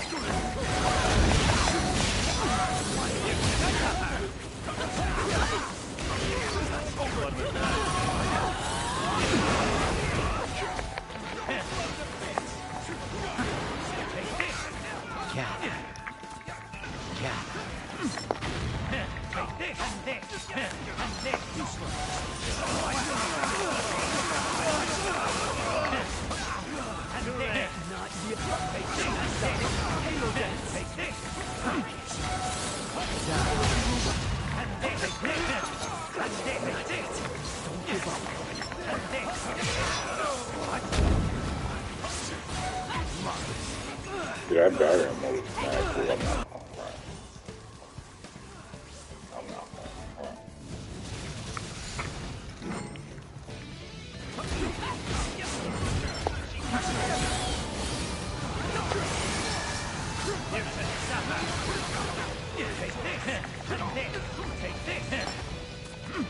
Damn. That was solid.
seen this character a little better.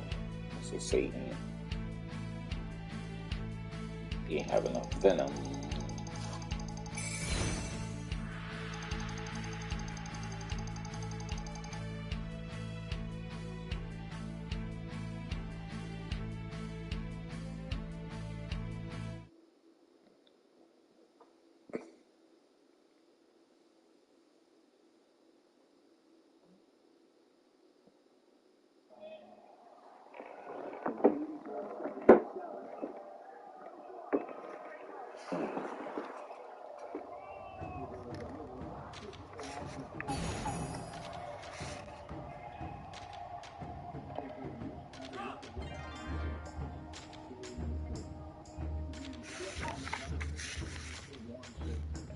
What'll it be?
Damn.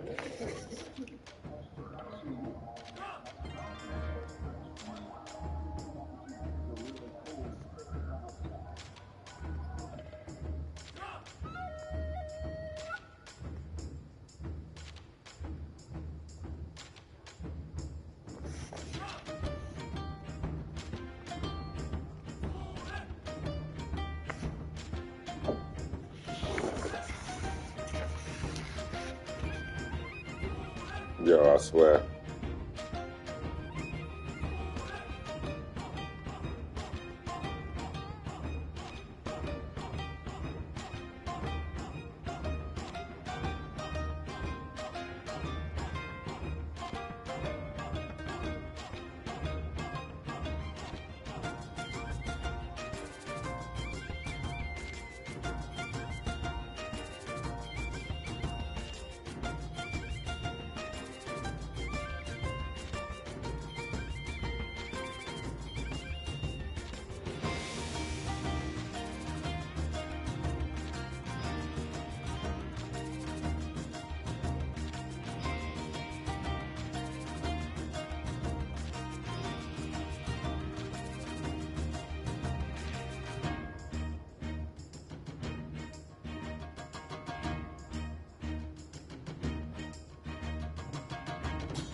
Yeah, let me take this down. I'm done.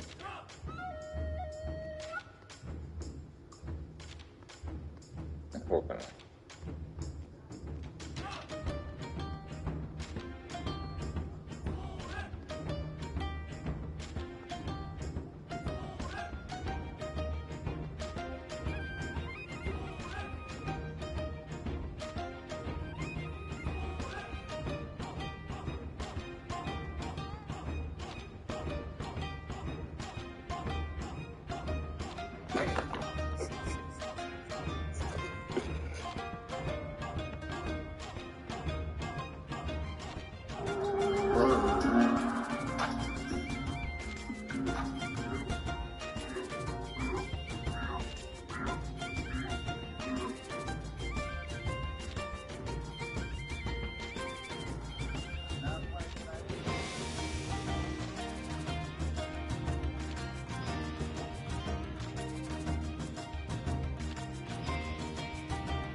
About the playoff, really, really good.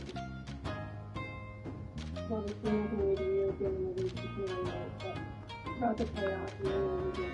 Good smiles, and long smiles, and very sad smiles. Never, like, at what point do you draw the line of building need to respond to stuff, and at what point are you just like, this is all, look at my, I'll let my resume speak for itself.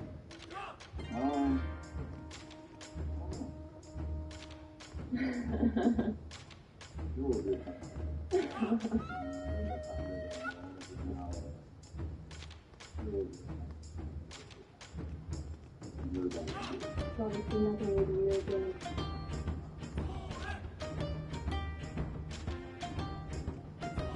For years now, and it wasn't early on. Oh, circuit shot in the count.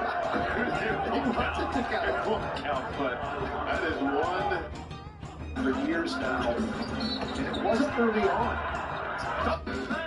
For years now, and it wasn't early.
Okay.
Want to fight?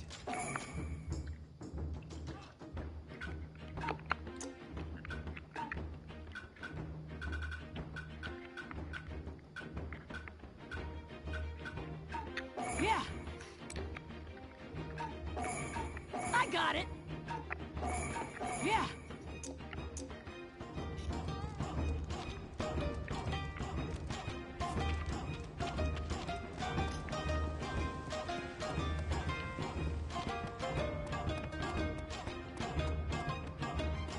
Do your best.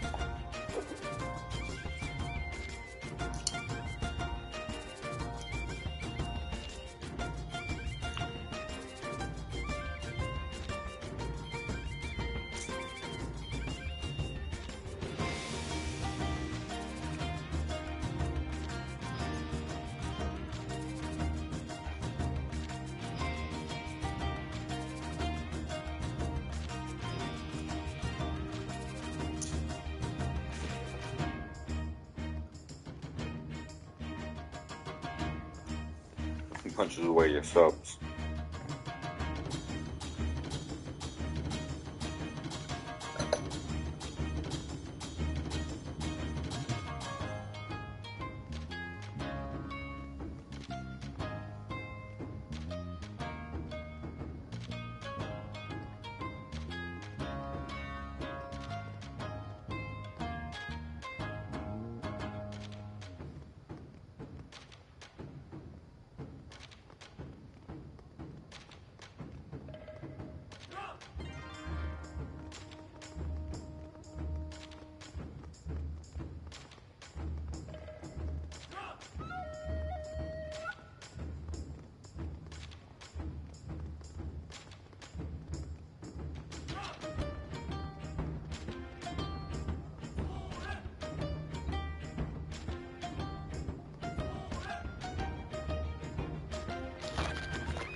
about to say, nigga, get that shit to AD. He's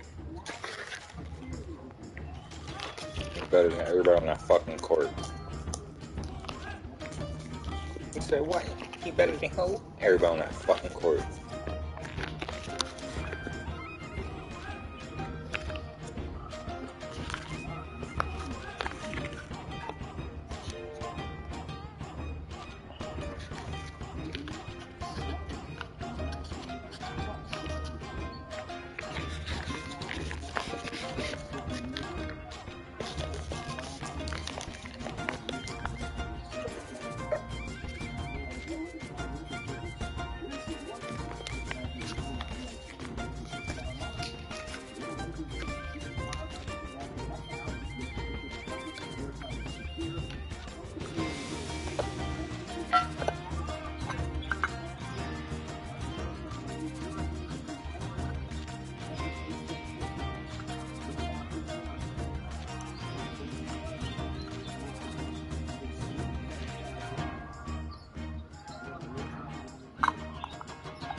Yo, why y'all not giving the ball to AD?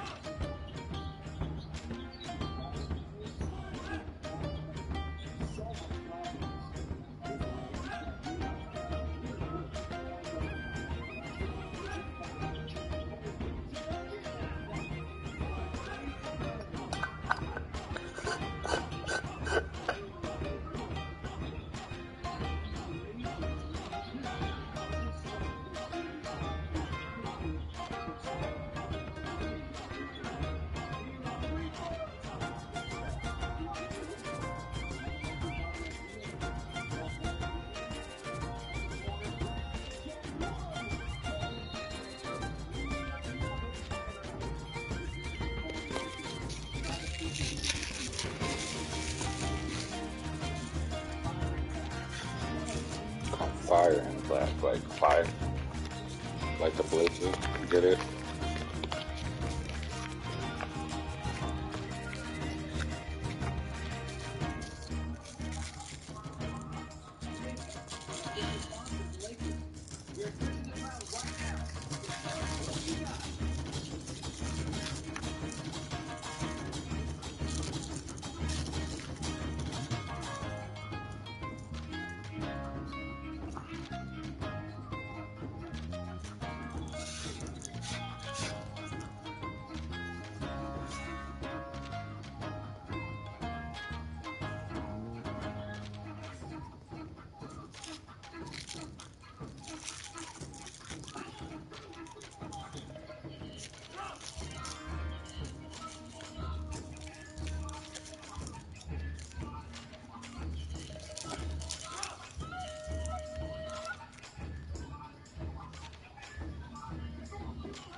Good shit, bro.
Oh, hey there.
Because his feet weren't set at all, but if I had to whistle, I probably would have said that's an offensive foul. Now, lowered the head, the shoulder, knocked him down, but they're taking a long time on this one. Of course, the original call is a block. And they really want a group decision here, don't they? How come they didn't invite us in? Yeah, well, well, Dean's down there. Dean, do something. What's the wrong with you? Yeah, I guess are they checking clock and time and everything else? Usually they think this wrong. It's been a while, but it's time to get crazy. You'll never escape from these eyes.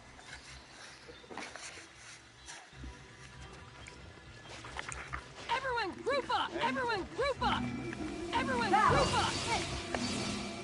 Get him good! It's been a while, but it's time to get crazy. Yeah! Everyone group up! Now! Nowhere to run.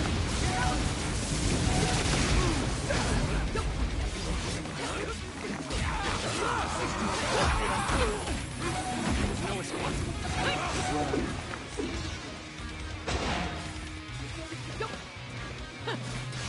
Face this! Very kill! Damn.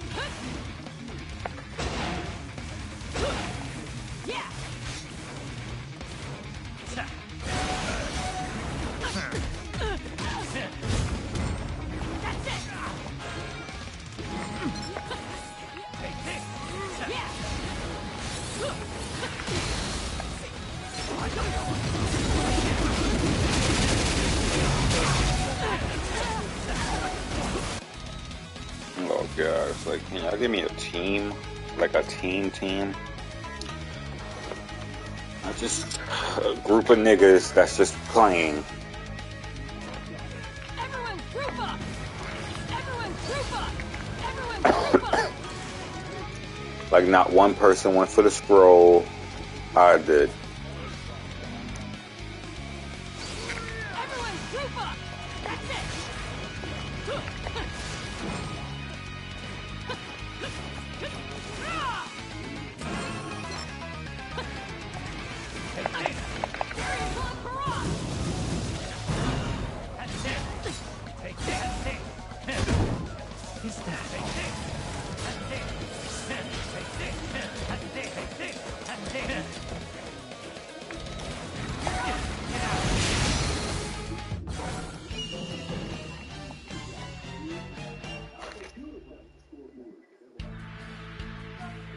Okay, so he can keep him at bay. So don't go carry on mode against him.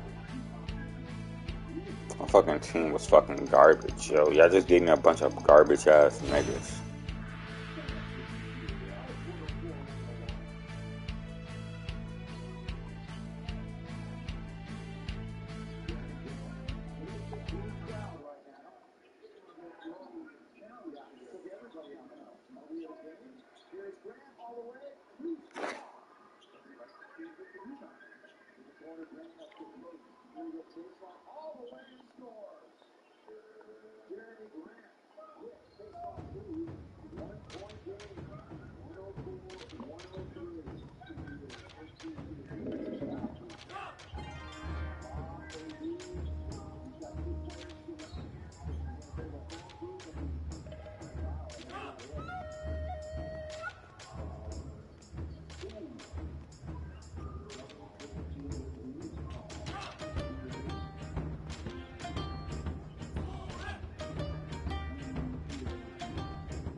Right.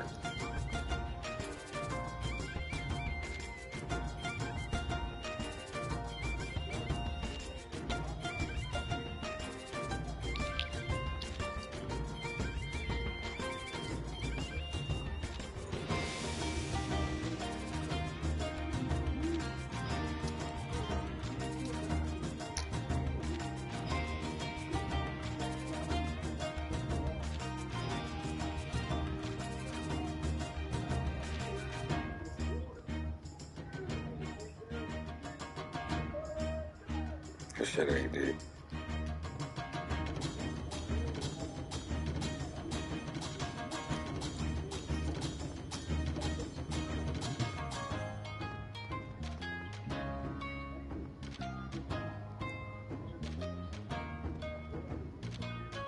He's wilding.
All you gotta do is hold that.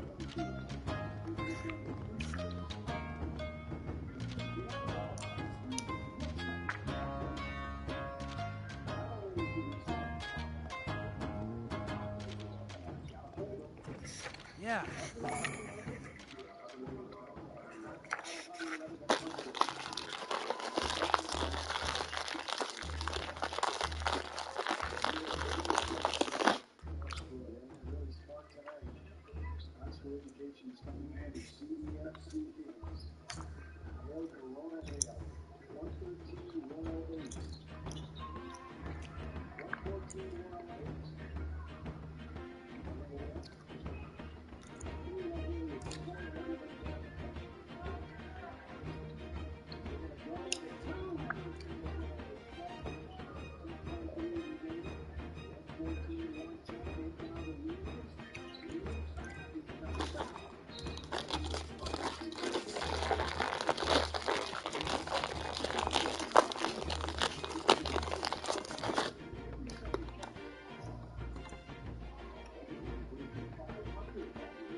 Mm-hmm.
got close.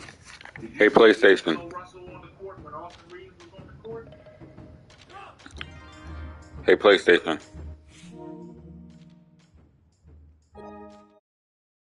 League roster in there, and Portland gave you everything that you could handle. Hey, PlayStation. But this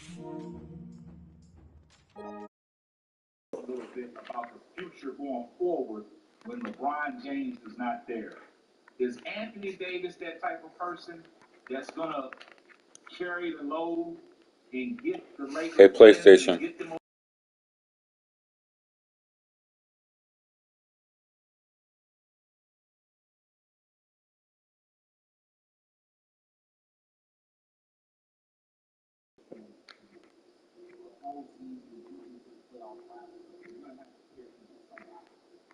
exactly.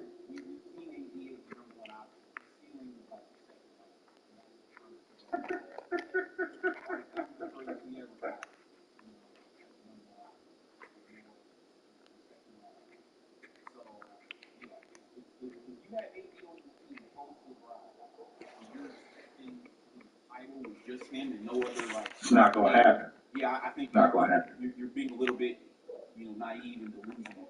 You got to pair him with somebody else, and then I think you have a much better chance. I'm still not really convinced he's the number one. I think he's very good number two. I don't know. Number two.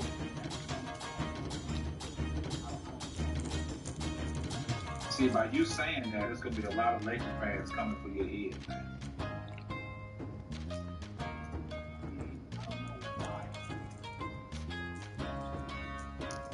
It is the truth.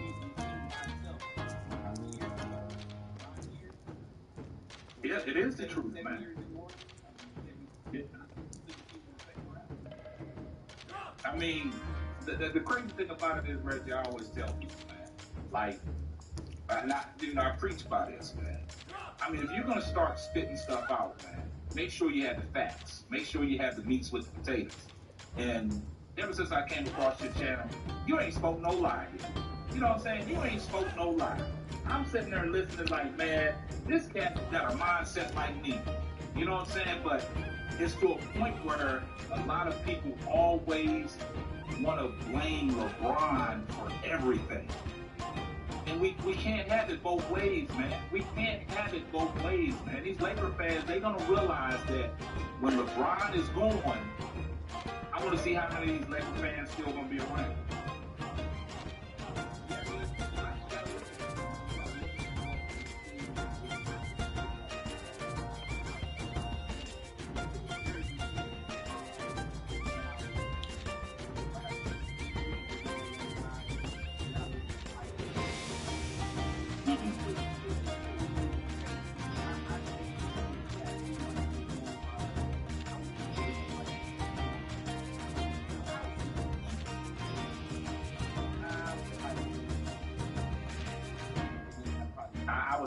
I would say struggle to get it to play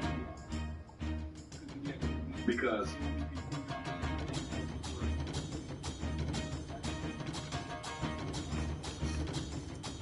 but they let the short-handed Portland Trailblazers that had two-way players and D-League call-ups compete with them tonight. Like you had a 14-point lead and you let it evaporate. I've seen a couple people saying that. Me personally, I'm gonna take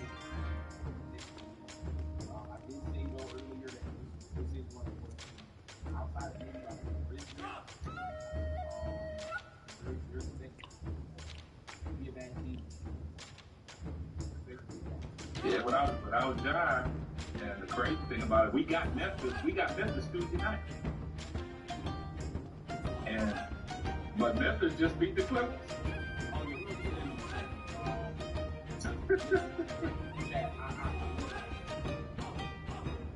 I might be completely off base. I might have been completely off base. They are looking crap. They are looking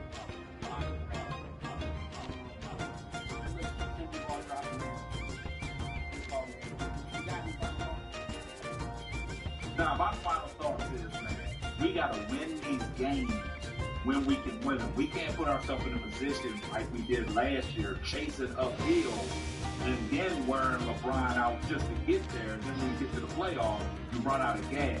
So we gotta stack these wins when we can get them, regardless of who's in the lineup. We gotta position ourselves right now, then we'll be okay.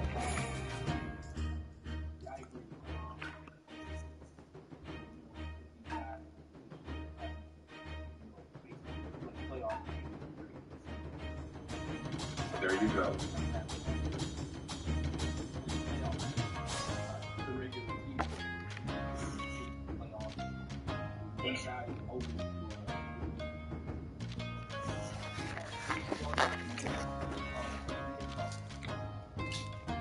All right, man. Take care. It's not the simply ball drop. That dude's funny. Yeah, let me see what y'all talking about in the chat. Like I said, we got to get to Darvin's post-game interview in a second.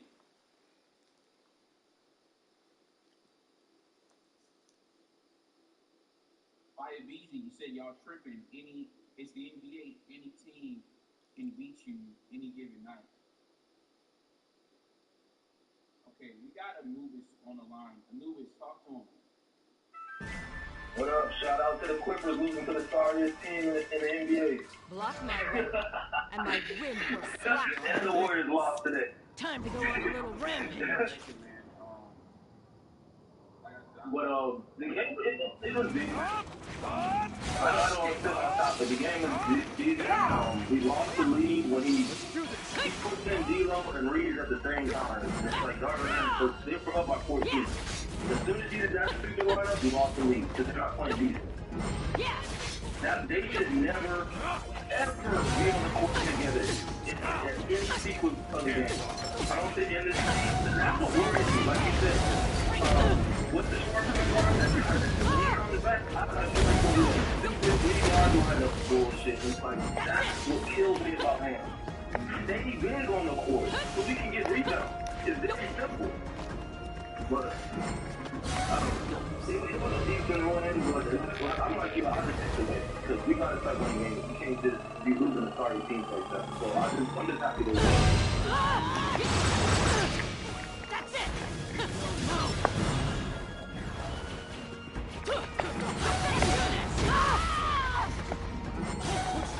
Y'all have no fucking teammate, yo. Like, what the fuck?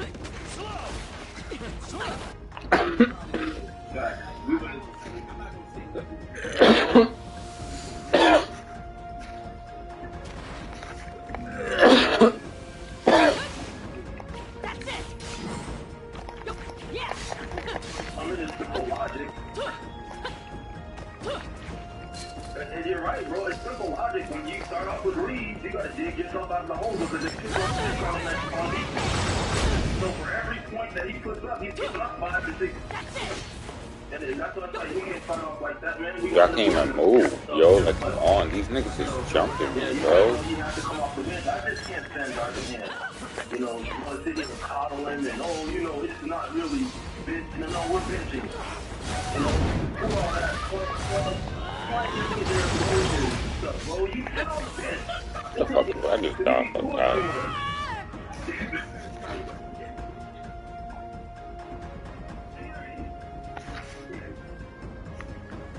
Like, they're fucking jumping me, yo. Like, get the fuck up out of here. Why can't I get teammates? Where are my teammates? I got a team where a nigga already left.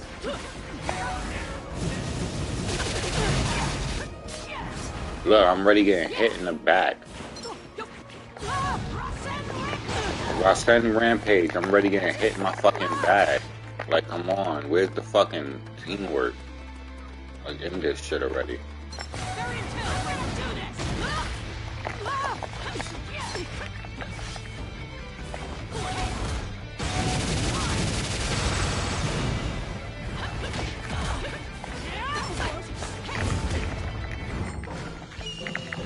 Fucking dick rider, yo.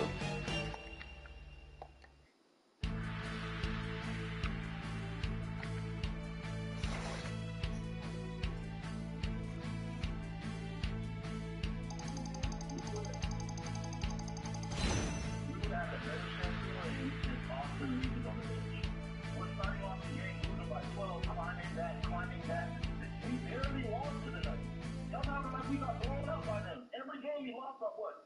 2 to 3 points? So it's just, like you said, those adjustments are major in the playoffs. You can't afford to be down by 12 in the first quarter.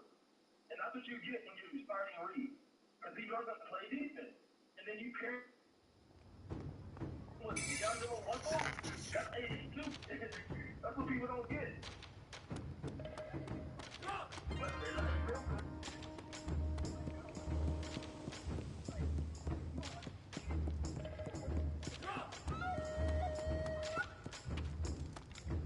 There you are.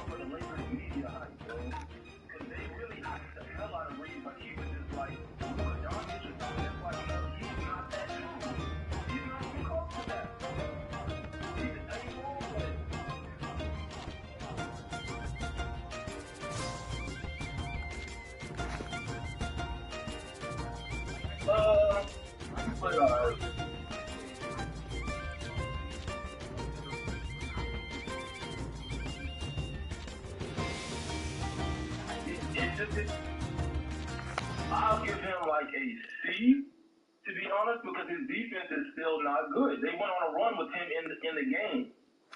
But he, like you said, the only way you can hide his terrible defense is put him on the bench. There are a couple possessions where I just feel like he's doing too much.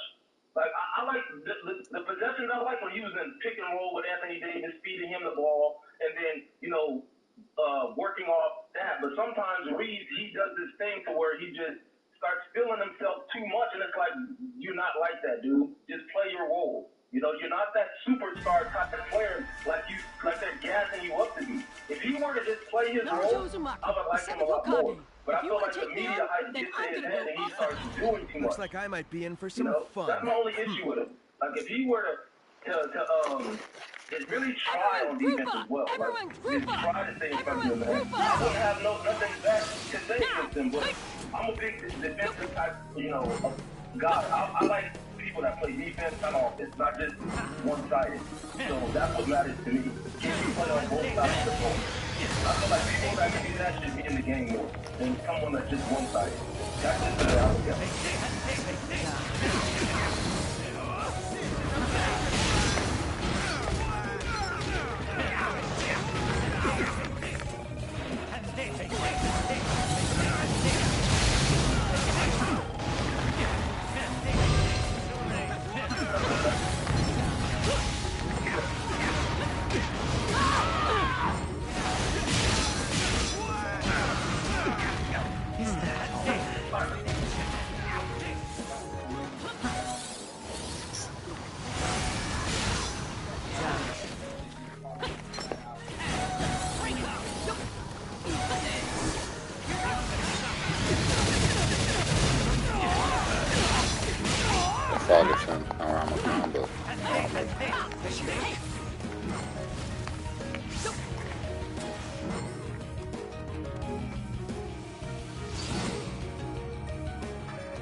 PlayStation.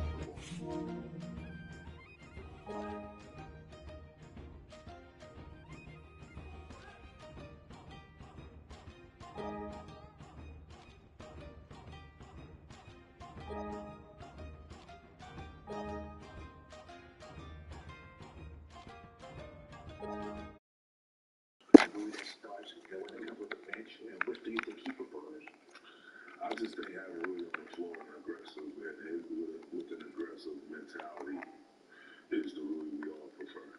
I don't know if it's a difference. He's had big games off the bench. He's had big games when he's had to be a starter. So I just think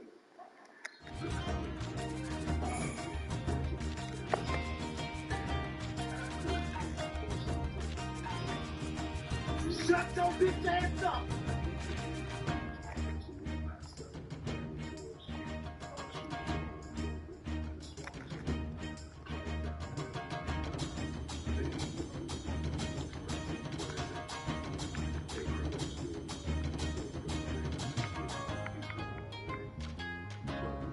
even still, there's a lot of things he can get better at, but we just want to aggressively serve Rui Hachimura.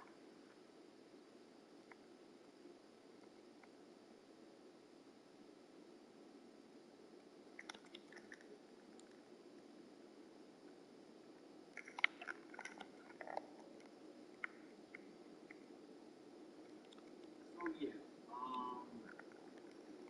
you guys just heard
what you said what makes your answer the real well, like I said, now it's like the Lakers are too finishing off three. I mean, the proof is in the pudding. Like I said, the things that the results that I bring up, I typically usually am basing that from like statistics or from a fact, right? So when I came into the season and I said, yo, this lineup was trash, right?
saw Tyronn Lue win his first year. So, what's Darvin's excuse?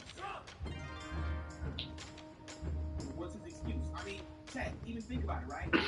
Eric Spoelstra in his first year with LeBron, he got to the finals. He got to the finals in his first year. But yet, according to Ben, we're supposed to stand up on the table and clap it up for Darvin Ham and the Western Conference Finals. I can get you, Ben, 3 coaches, and all of them in their first year, they at least, at the bare minimum, went to the finals.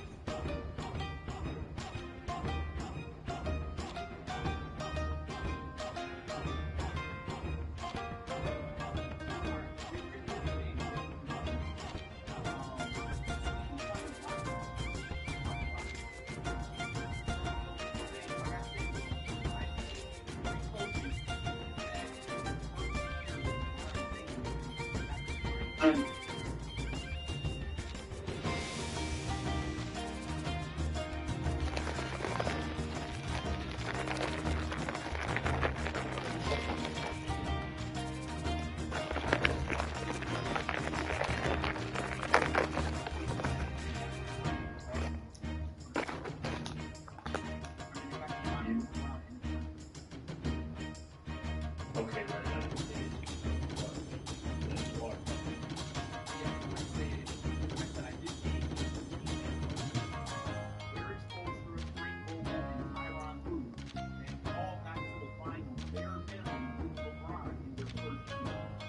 LeBron is one person, not 5. So let's look at those finals. Like the thing that irritates me, right, about some of the things that you say is, I think you're very powerful person, especially on this channel. Right? Like once you have it in your mind that you don't like a particular style, you try to convince others that when you don't agree with someone, essentially you're not fine with that. It seems like your job is just to totally convince. Listen, you may not like Darvin Ham's style, but the players do. All the players that play for him, they love the guy. So as much as you want to sit up here, even in a win, and complain about this guy, he's not going anywhere. I told you this last year. Because the players will play for him. And the thing about it, like you're being top on the players, that's no longer a thing. The last guy to do that are guys that aren't winning, i.e., well, with the exception of this year because he has a better team, but someone like Pop, you got 12, 13, 15-year vets. They're not doing that anymore. So you want this stern guy to slam clipboards down. Players, they don't respond to that. And as far as the comment thing, let me explain something. You pay Austin $54 million to go in the media and say he's benched. No, you don't do that. You keep his value high by saying, no, we're making adjustments.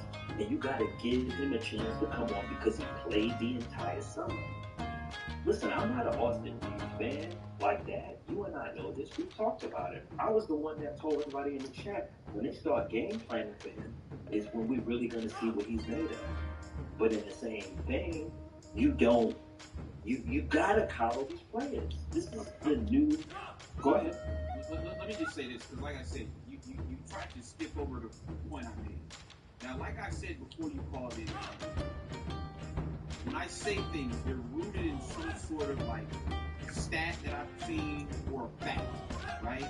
So you can try to say, when I bring up the fact that LeBron has taken 3 different head coaches in their first year and won a title with them, or at least went to the finals with them, you can't just completely dismiss that and say, well, what were the lineups? No, like that happened on 3 different teams with 3 different coaches. So then when we get to Darvin, we say, yo, we need to get to the finals with Darvin. We only got the Western Conference Finals, and then we got swept. Like, It's not like it was a competitive 6-game, 7-game series. And that's why I think me and you were different.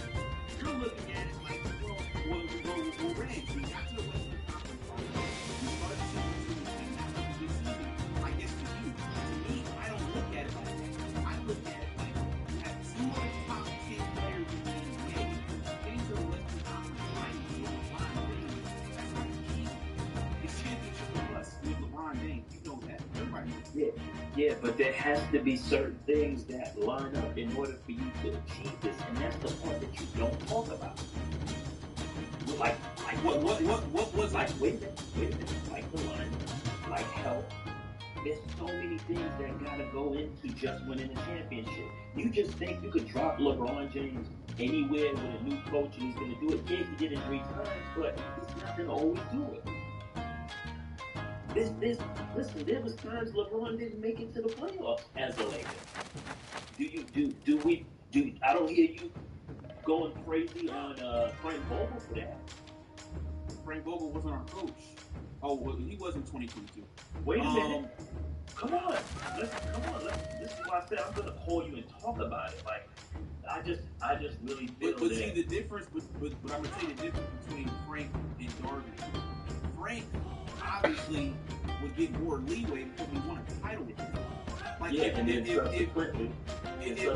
hold on. If Greg Popovich, right? Greg Popovich last year, his team didn't make the playoffs. They were sorry. They had the number 1 pick and got beat down. Nobody's gonna sit up here and say fire Greg Popovich. Why? Because he's won titles. He's proven he can win. Y'all are trying to give Darvin credit for things he hasn't earned yet. Now, like I said, he went top 5. You have to look at his top 5. Like I said, just a couple of years prior, he had won a title for the Lakers. Why did he get fired? Answer. Why did he get fired? He got fired, Reggie, because no one would listen to him. He lost the team. This is why he got fired. All right, so listen, wait a minute. His coaching style is what you admire, and so do I. But when you lose the team, they gotta move on. This guy that we have now, he is a greatest coach, and you got to give him a chance. You don't like his style. You get on your show every single night that we play, and you will not give this gentleman any credit, even when he wins. So Ben, what should I do then? I think you need to give him a chance based off of what happened last year. When you say that it's not rooted in anything, yeah, we didn't win a championship. I want to win a championship, but guess what? Going to the Western Conference Finals after the 2-10 start and how bad it was, and this coach had an opportunity to turn it around, he deserves some credit. That's all I'm saying. Yeah, me personally, I can't agree with that statement because, like I said, when you look at the lineups that he started in the Western Conference Finals, right? It was his lack of adjustments. That's why I titled the show the way I did, because I want to emphasize it. I want people to understand this. Notice what happens when you make a big adjustment. Now we're 2-0 after this big adjustment we made, which is putting Austin on his bench. So then I said earlier, yo, chat, imagine Andrew would have done this in the Western Conference Finals. We might be sitting on better number 18. I disagree with that because no one was going to beat him last year. And that's over. Bro.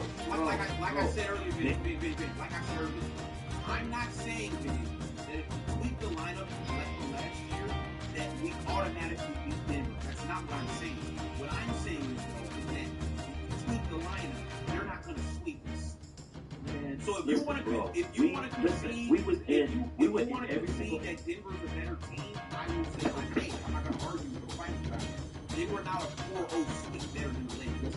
If the Miami Heat could get a game off of the Denver Nuggets in the finals, there's no reason why the Lakers don't get a game off of Denver in the Western Conference. Denver Nuggets ran through everybody last year.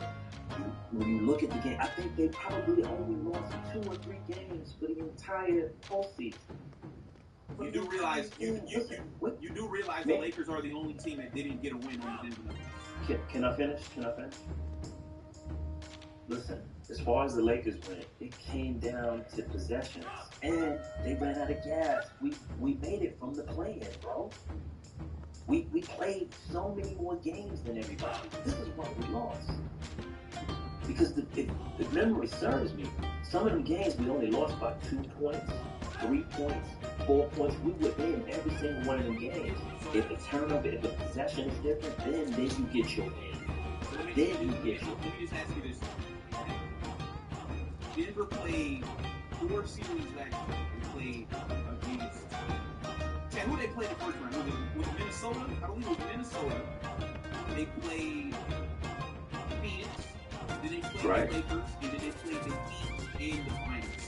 So you're telling me that I need to give Garvin credit and ride it out with Garvin. But what do you have to say about Garvin being the only coach that the Nuggets faced last year that wasn't able to get one single win? What do you have to say about that? I attribute that to the Lakers' journey, the entire. So see what he's doing, right? Now, again, I gotta stop you, Cat. You notice what he's doing, right? He's not blaming Garvin. He's not.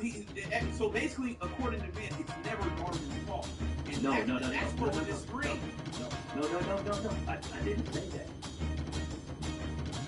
It's amazing that you still have this vitriol for somebody who, in the beginning of the season, we was complaining they wouldn't even make the playoffs down to the very end, and they made the Western Conference Finals. That still gotta count for something. Like you act like we was in the lottery. That's the part that drives me crazy about having this conversation. Come on, man. Like, the thing is about you is when the team wins, it's the players. And when they lose, it's Darvin. I'm going to say it again. When the team wins, it's the players. No credit for the coach at all, ever. And when they lose, it all falls on the coach. That's my issue with you. Like I said, you still can't tell me why. You're the one vouching for him being this phenomenal coach. I didn't say that. I just said that the victory. So I'm asking. I do think he's a good coach. Okay, so I'm asking again. He's such a great coach that people need to get behind and root for. Why was he the only coach to not win one single game versus Denver last year? Eric Spoelstra would have. And here's what's so funny about you, right? Yeah. Look at Miami Heat last year. Nobody is going to convince me that the Miami Heat last year had a better roster than the Lakers did last year. Even they were able to get a game off of the Denver Nuggets. Like I said, until you can break it down for me why you're not able to at least get one game, people will take this conversation seriously. Yo, but the thing about one game is it's amazing to me because I could even say this to you. If Giannis is not injured when they play against them in the first 2 games, I'm talking about the Heat and Milwaukee, do they even make it to the finals? So, like, your logic, man, on just getting one win. But the thing is, though, Ben, is that last year wasn't even the first time that the Heat had beaten the Bucks in the playoffs. I'm just posing my question like you're posing yours. You're talking about completely unrelated, man. No, it's not, because here's the thing. You're talking. Wait. Let me explain myself.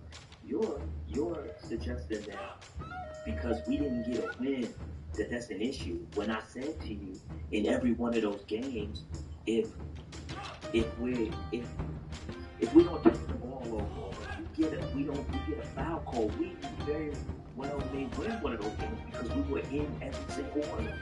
We just couldn't get a game, and that goes back to me saying Denver was just better.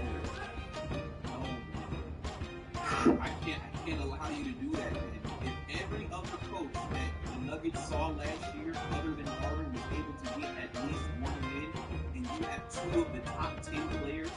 ESPN did their list a month ago. AD was number 9, LeBron James was number 10. You have Darvin. See, this is what I said, man. You're a funny dude, man. You do realize that Darvin Ham, you do kind of make it seem like Darvin is in Siberia and he's working with like nothing. Bro, you got two of the top 10 players in the NBA. There's no other coach that can raise his hand and say, I got two of the top 10 guys in the NBA. So why did Frank Vogel lose his job?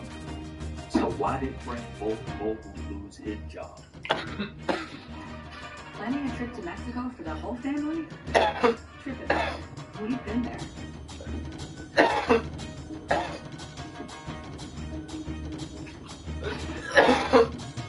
It was basically like they had to pick which one they wanted to keep. Because remember, they was Frank and Russ was getting into it. But like I said, it is what it is. But my only thing is, though, man, is that, like I said, Darvin was the only coach last year to not get at least one game off of Denver. Darvin was also the one that made it to the Western Conference Finals. And no other team besides the team that won the championship was there. So you saying it in that vein that he didn't get a win, I'm saying shit, he got there. Am I happy about that? In the grand scheme of things, of course I won the championship, but coming where we came from, man, that man deserves credit. I'm tired of you. I'm so tired of you doing that to him. Give the man some credit. You put another coach in there, it's the same thing that happened. And I'm gonna tell you like this, bro. I'm gonna tell you when I'm gonna give him this credit. You wanna know when I get on this show and I get Darvin? When he wins the championship. Yeah. So I want you to keep that same energy with all the other coaches. Just like Frank Vogel lost his job, you should be going crazy on him. Despite that he won the championship. You should be doing the same thing. Listen, this 30, I'm gonna say this, but you come to that tremendous amount of respect. I'm so happy that we can have this conversation and still be amazing afterwards. I love that about you. Thank you for that. As a matter of fact, before I end this, let me say that. So listen, make sure that everyone in the chat call in and have it out. You know that one thing about it, have these sports arguments, and as soon as they're done, there's no hard feelings. I really, really appreciate that. Getting back to my point, you gotta have the same energy for some of these other coaches. See, Ben, once again, when you look at the coaches that have coached LeBron James in recent years, you've got Tyronn Lue, you've got Frank Vogel, and you've got Luke Walton, David Blatt, Eric Spoelstra, right? Basically, what you're doing is what you're doing pretty much is the equivalent of like you calling the show and you telling me, yo, Reg, you gotta chill on Luke Walton. That's essentially what you're doing. You want me to give Darvin Ham the respect as if he's a championship winning head coach, and he's not. Sure, he won a championship as an assistant in Milwaukee, but as a head coach, he hasn't won. So you want how many years did he coach? You want me to give Darvin credit like he's Greg Popovich, and I'm sorry, but I'm not doing No, I don't. I never said that. I'm just saying you got to give him some credit. I said to you, when the team wins, it's the players. When the team loses, it's the coach. That's your MO. That's just the truth. And one's in the chat if I'm lying. Listen, the vitriol that you have. No one's in the chat. No one's in the chat. Right. Good personally. Yeah. It's not an attack on Darvin personally. I don't know. As a head coach, like, I'm not impressed with him. You don't like the guy. You don't like his coach. And I don't. And the reason why is based on results. This is not some personal vendetta. Like I said, you're sitting here talking like you're 7-1, 8-1. Bro, we're 5-5. Yeah, but we got 4 guys injured. Like, yo, does that not count? So other teams don't have injuries. They're not dealing with injuries. We're the only one. No, we're not the only one, and they suffering too. Look at Phoenix. They ain't doing shit. Look at Portland. They ain't doing shit. Nobody. The only guys that's doing shit are the same guys that were doing it last year. Denver. And they hurt too. And we're gonna see what they about. So the thing about it is that, come on, bro. Like, yo, everybody's hurt. Like, the injuries is outrageous. Vando ain't even sent the court yet. Dorian out for a little bit. Like, you got 4 forwards that you gotta keep happy in 5 minutes for. You don't get no credit for that type of stuff with you either. Trying to figure out lineups, trying to balance the lineups. Like, man, that's why I said let's talk about it. Because you don't give him any credit. You don't like his coaching style. And it's Man, I gave him credit the other day when he finally decided to take Austin. I gave him credit. That was a move I was actually pleased about. It's been a long time since the Lakers have made a decision that I've been pleased about, and that was one of them, benching Austin. So that's not all entirely true. When things happen and changes are made, I would get up here and I would give him credit. What's OPSN? I'm not going to give him. Listen right now, bro. I'm not going to give him credit for these championship. He's not Frank Vogel, I will. Like I said, when they can play off in 2020. What's Frank Vogel record right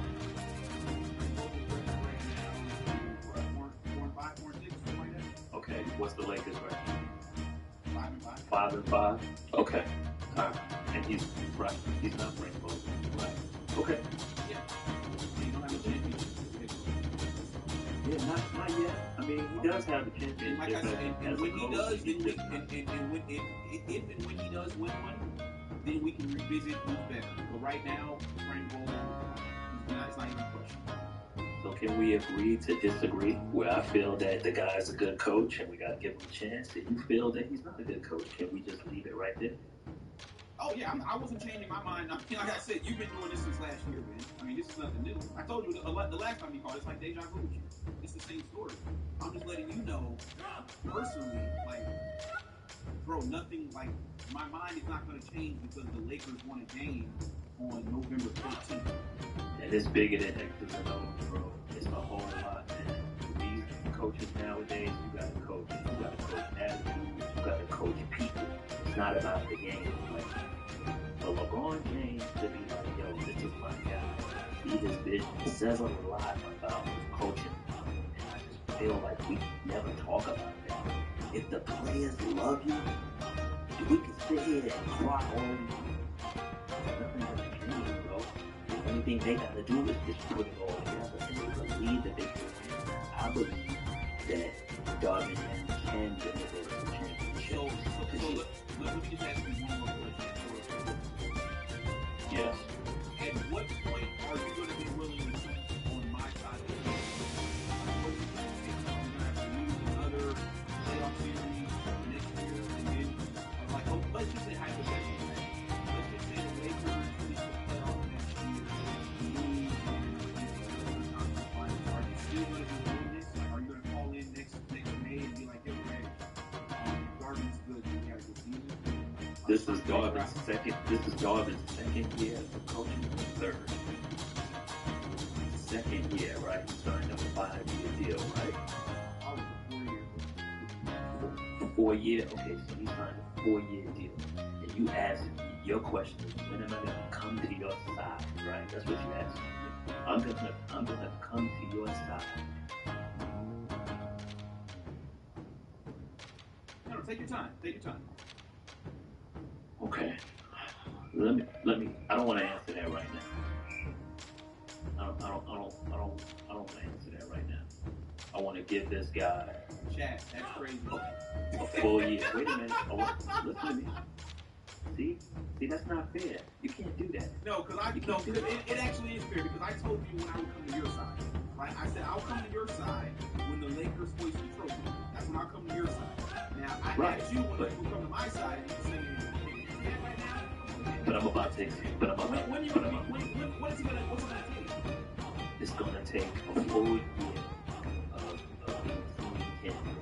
of with the roster that they have, because last year's roster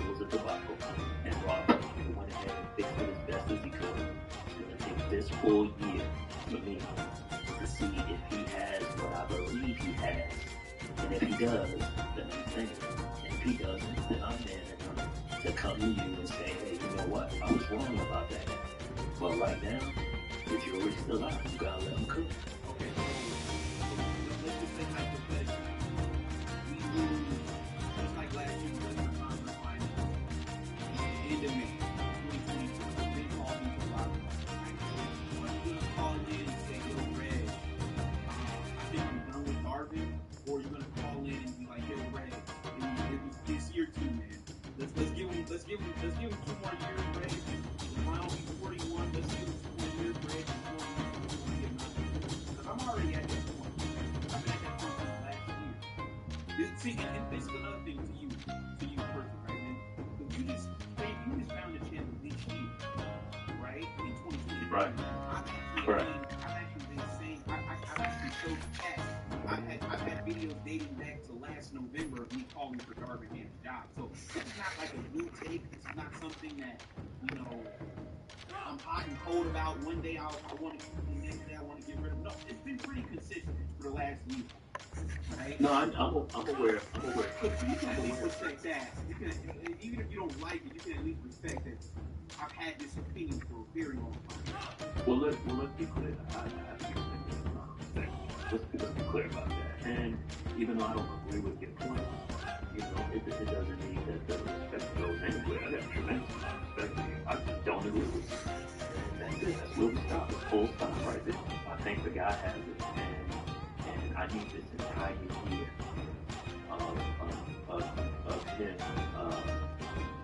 calling the shots. And then at the end of the year, after the season is over, I'll make another determination. Because if they make it to the Western Conference Final, hold on, they make it to the Western Conference Final, and they play really, really well, but they lose, then I'm just going to come and take the back.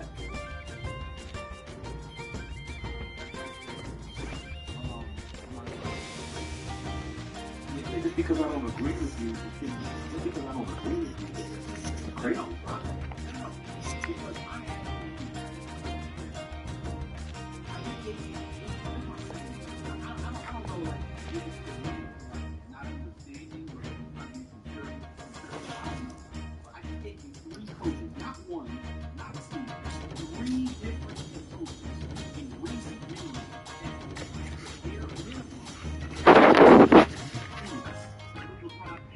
First year.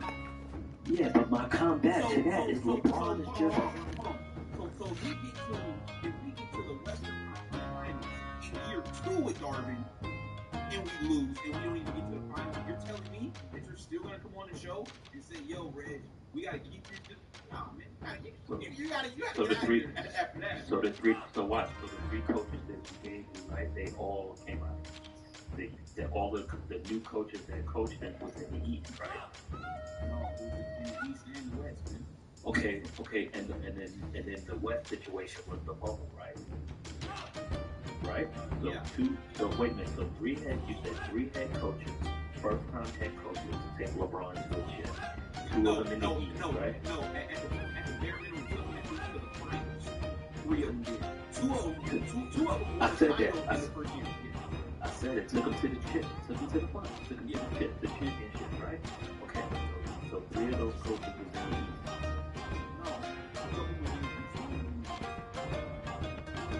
So you said, okay, so I'm getting confused. The 3 guys that were fresh all the way out to LeBron to the finals.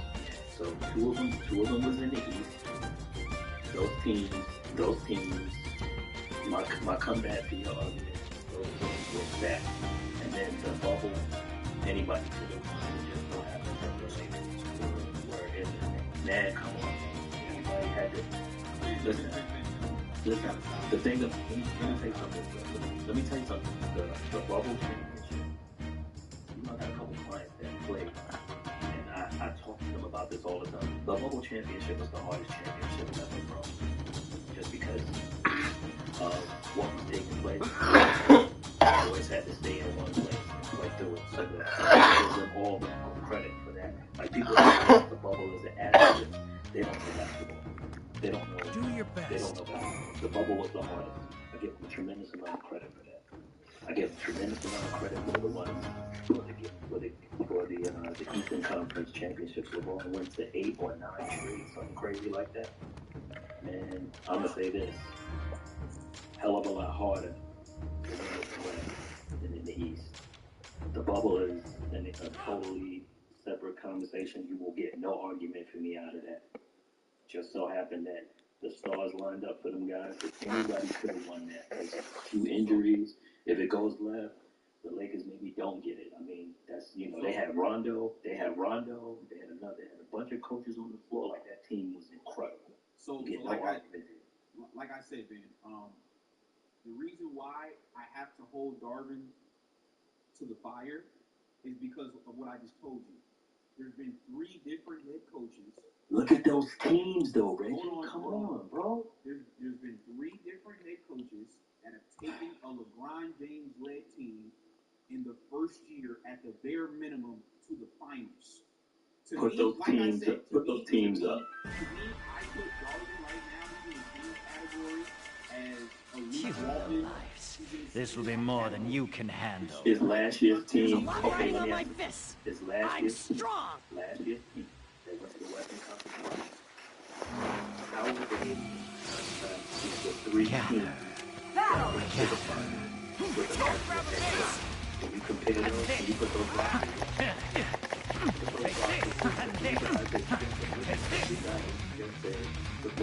You'll be sacrificed to the divine. Right?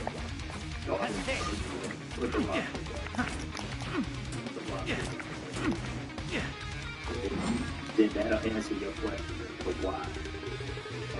Because they want a better team than last week. They want. We have no ties. We got no ties.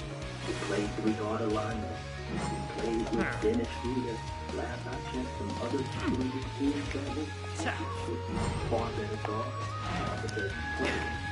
Take this.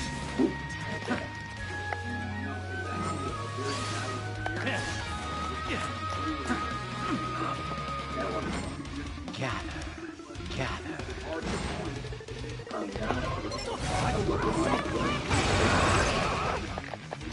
Take this and this.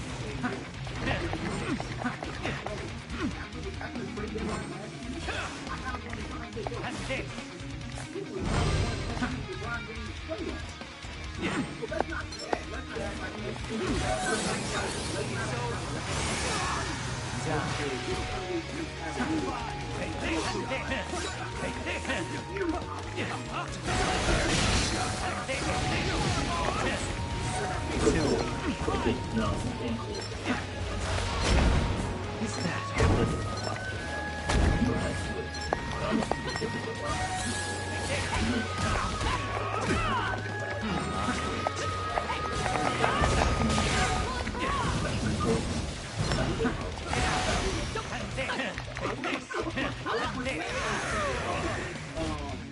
The Cavaliers from 2016. Who was on that team? Like the whole, not just because he most people when you see him like they're saying, you know, that's crazy. But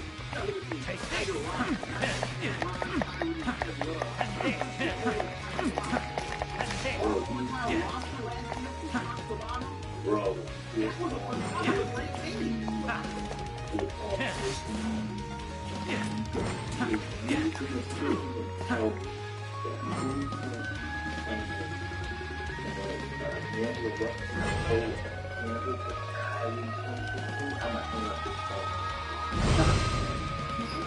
you're looking at all about missing the goal.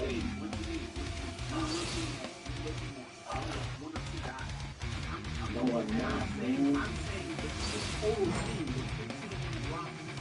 You painted yourself in the corner. Stop. Reggie. You're really deflecting. I'm really entertaining your deflections. But like I said, you're doing nothing to do with my community.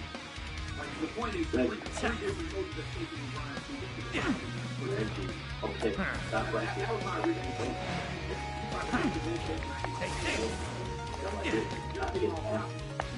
No, I asked you a question. Okay, 3. Hold on. took LeBron to the finals as a freshman coach. Put the team up. And you can think of the team. Because one player does not win the championship. Put the teams up.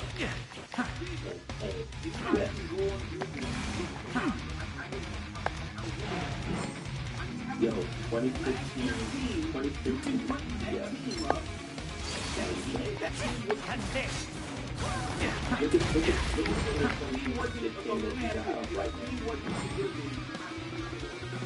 Look at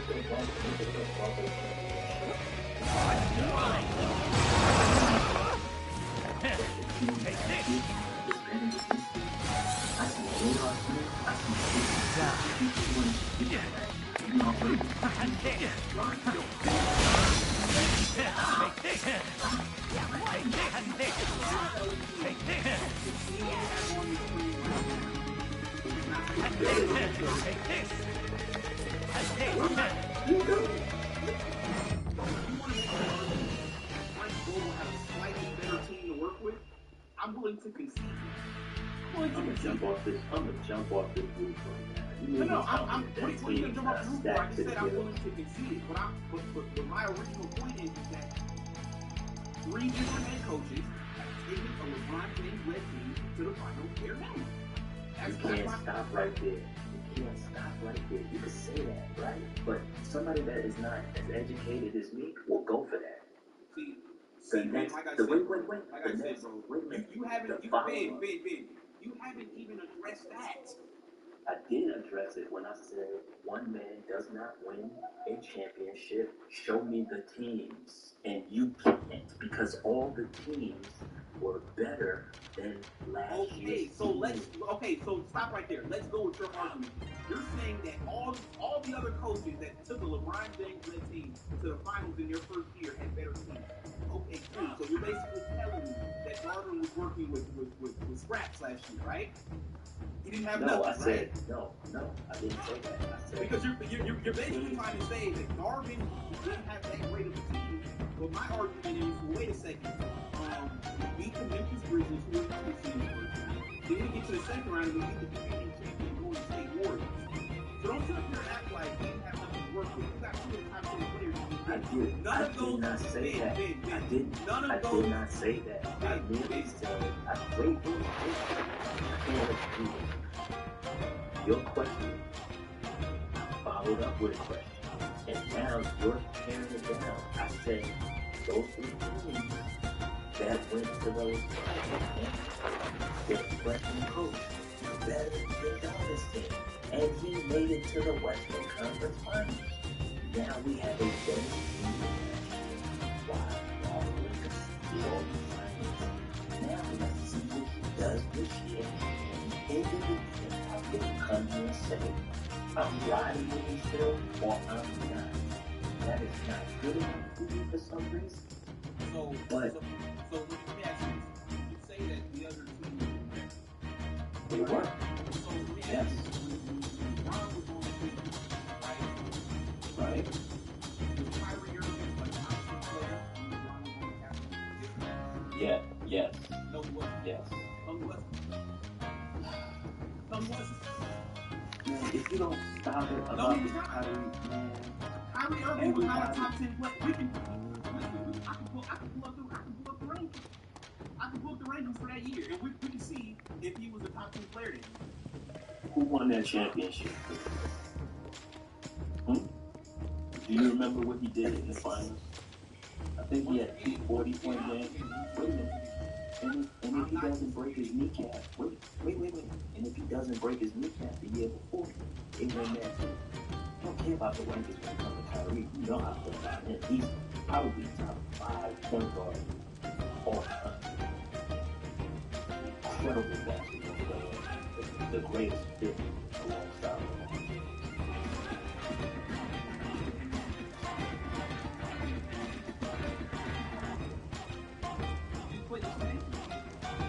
I didn't. I said he's a top player.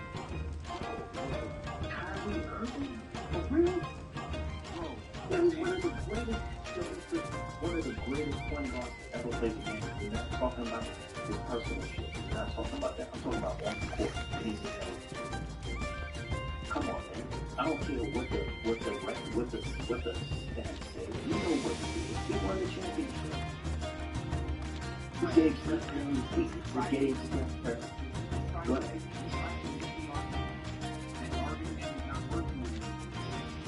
No, I didn't. You're mixing my words. I didn't say it was a work with anything. I just said that those other teams were better. And I'm telling you that that's kind of bogus because you got 2 top 10 players. You know, just because you got 2 top teams, just because you have 2 players that are exceptional, right, really good, you still need other stuff. Come on. Okay. Come on. Like I said, I'm not backing off my stance with argument until we go to control. And that's just it. Okay. All right. Well, we can agree to disagree. Listen, everyone. Oh, and by the way, Ben, let me just say this. This was the top 10 players according to Sports Illustrated in 2015. You got LeBron James at number 1, Kevin Durant at number 2, number 3 you had Chris Paul, number 4 you had Russell Westbrook, number 5 you had Tim Duncan, number 6 you had Anthony Davis, number 7 you had Kevin Love, number 8 you had Steph Curry, and then number 9 you had Dwight Howard, and then number 10 you had Blake Griffin. Okay. Well, if memory serves me, I know Kyrie switched cheeks to Steph Curry in that finals, which everyone knows that Kyrie had a better finals. As a matter of fact, I remember people were actually doubting Steph Curry that he won the MVPs and everybody was like, he wasn't showing up. I mean, that's what I remember. Alright, man. No, and listen, how about this? Thank you so much for giving my argument. Thank you for fighting it down and dragging it out with me. I appreciate that so much. I love that energy. Listen, guys, you're not getting. It's an issue, man. You gotta keep these lights on. So, you guys continue to get on in here and do what you can. Reggie, my pleasure, man. It was great tonight. I appreciate the time. Appreciate the opportunity. And I think I'll see you on Tuesday, brother. And I'm standing fast on this position here. All right. Well, like I said, I'm willing to bet. I'm willing to bet you this. I'm willing to bet, and I hope I'm wrong. I really do. But I'm willing to bet you that you're going to come to my side before I come to your side on Dark Horse. I'm almost willing to bet that. What's the bet? You want to think about that? $1.09? What's the bet? What are we betting? Well, the thing with you is, like I said, I asked you a simple question. I'm like, no, you're gonna like come to my side. You don't really know. So I think you gotta think about it, and then when you have a definitive answer, then you can let me know, and then we can discuss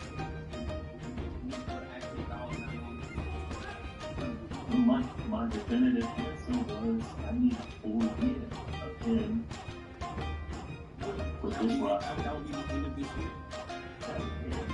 So at the end of this year, if we don't win the championship, you're basically saying you're going to come to my side. It just depends on how if we don't win, it depends on how we lose. That's not fair.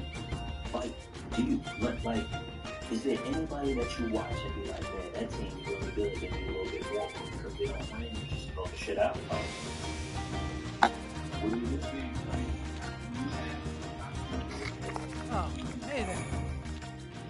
I agree with that mindset, but There's no buts though. LeBron is 38, I'll be 39 next month. It's not like we have, an unlimited amount of time with this duo anyway. This duo is coming to an end.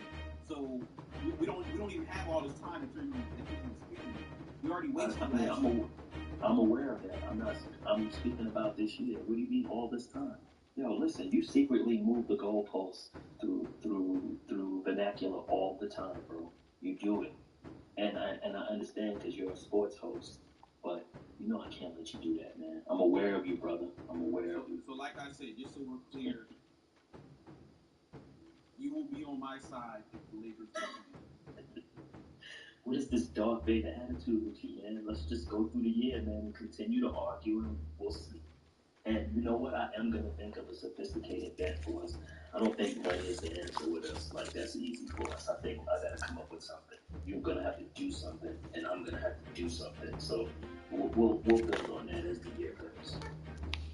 Yeah, I might have to make you put on a Darth thong or something, man. Like you have to do something crazy, man. You gotta take a photo. You gotta take a photo and show me your thong print or something, man. Hey, yo. Like, you're right, bro. Money ain't gonna do it, bro. Money ain't gonna do it. I gotta damn near embarrass you for this stuff. I gotta make you something embarrassing. I might have to go to the Staples. You gotta put on a garbage damn thong. For me to be satisfied. But yeah, like I said, we'll get the terms and everything figured out. I'll leave that in the chat. But yeah, good call, man. Okay, brother. Peace. All right, man. Yeah, Chad, we're going to do something crazy. This dude gonna be wild now. Chad, you know how the girls nowadays, they be showing their panties like Ice Spice say? You know Ice Spice say that they be showing their panties? You know how you see the girls, they show their panties these days? They have one like you see like the thong print and all that, you see the thong hanging out. I'm gonna have to do that with you. Yeah, I'm gonna make you put a thong on. And you gotta take a picture. What the fuck?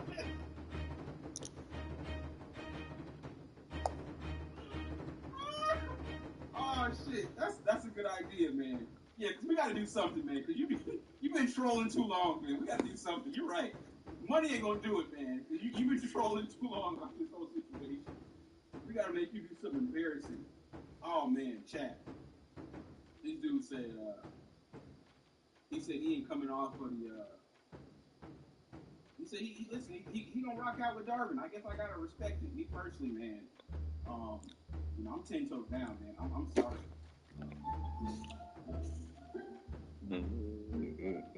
Kawhi, we on the rock. What you gonna do, Kawhi? What the fuck Kawhi doing? What the fuck you doing? What the fuck you holding the ball for? Hey, stupid ass holding the ball for, bro. Dumb ass dude, man. Shut your bitch ass up! So, ladies and gentlemen, man, let's go ahead and slow the show down. Right? Los Angeles Clippers, man. That's right. Chat, I was absolutely wrong. Fanhood, there's levels in fanhood. You a fanboy because you don't represent the hood, you represent the player. So don't pretend that representing a player and representing a team is the same thing. So watch your fanboy mouth anytime you draw on my name. Let's slow it down. Shut your bitch ass up! Man,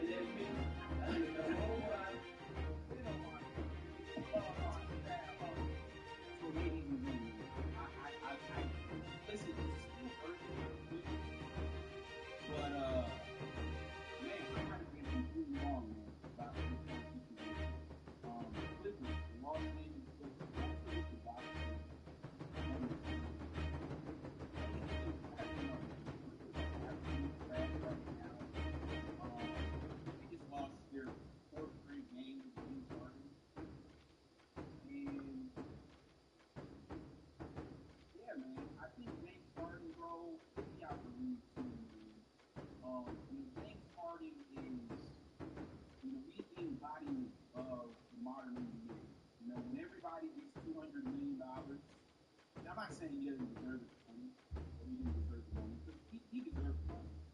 But, yeah, man, I mean, when you pay guys like these exorbitant amounts of money, it's going to increase their income.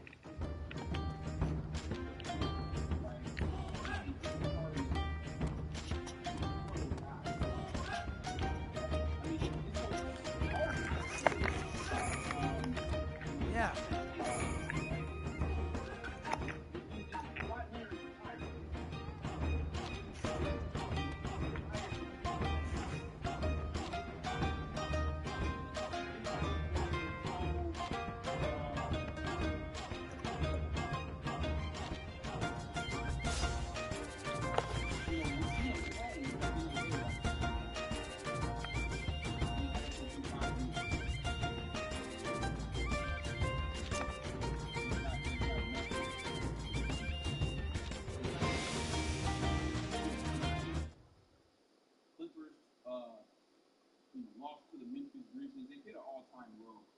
They lost to the Memphis Grizzlies. You guys can see by a score of 101 to 105.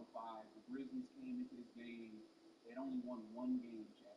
One game. They were 1-8. They were 1-8 coming into tonight's game. And the Clippers lost to this team at home. Right? Paul George tonight, he had 26. He's been playing well. Kawhi Leonard, 14 points. Zubac, former Laker, 6 points. Russ is out there being Russ, you know.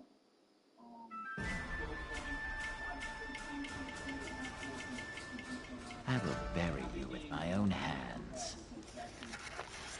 You'll be sacrificed to the divine tree.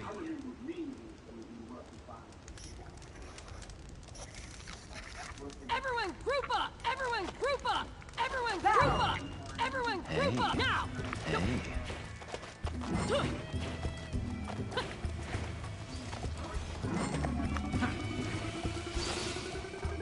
Come at me with all you got. I'll show you what Hokage's made of.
Very good.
Mi muerte.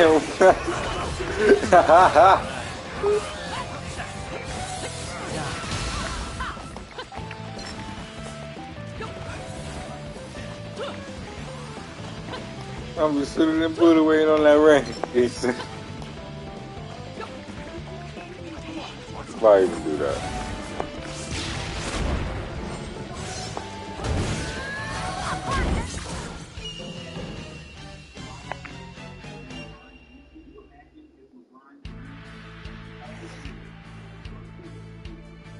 James Harden and Ty Lue as his coach, and they were playing like this. I mean, imagine what they would have a fucking field for the Browns. But y'all same dudes that try to tell us Kawhi was better than LeBron. Y'all are real quiet right about now. It's real quiet. I remember last year, y'all were saying all year last year, Kawhi was better than LeBron. Really? I see why you do channels, man. I mean, yeah, man, it's starting to make sense now. Okay, shout out to High T1000 came through with the $10 super chat. Appreciate that. Okay, you said Kyrie was leading Cleveland to the lottery. Boston did better without him than with him. Got swept in the first round with KD and missed the playoffs with Luka. The fuck is Kyrie without LeBron? Yeah, I guess you're referring to what me and Vinny were talking about. Draft. Yeah, like I said, bro. The team we had last year, am I saying, the fucking greatest team of all time? But that was a championship caliber team. And so you gotta put a lot of that blame on the lineup. Like I said, had he would have started the right lineup and we would have taken the Nuggets to a solid 6 or 7 game series and we lost, I said, okay, then we're probably there you go. When we get swept and we're the only team to get swept against Denver, I'm sorry. I can't fucking make an argument. Put it past me.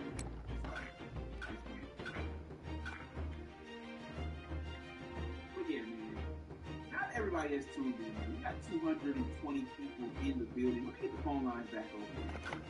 See if there's anybody that wants to chop it up tonight. I see a few people trolling in the chat. They say I'm a hater. Nah, man, we're just having honest conversations, man. Like I said, if you want to go and do some kumbaya bullshit, man, like I told you, man, just go where the niggas do. Maybe this isn't the channel for it. That's okay. That's okay. Head over to Trevor Lane. He's a great guy.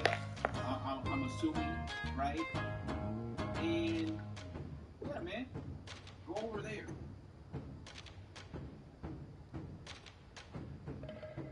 I mean, there's plenty of guys, Jack, that are that are heading over to other channels.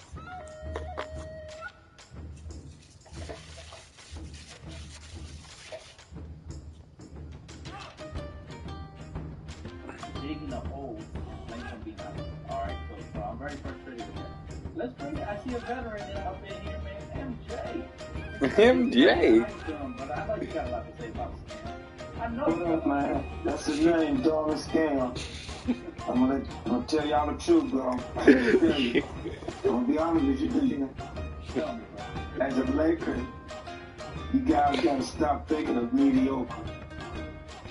The dude, now y'all got on one channel, they say the player be trash. On this one channel. He's talking about you right now, in the locker room. He's saying all the players are trash.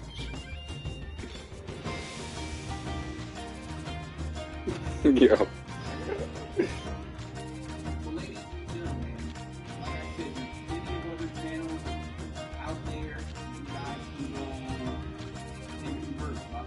Plenty of channels.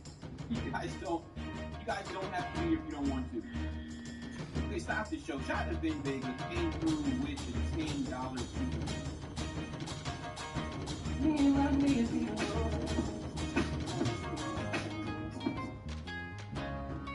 Okay, you said anytime you want to have the conversation about Kyrie, I'm highly motivated and I do proceed.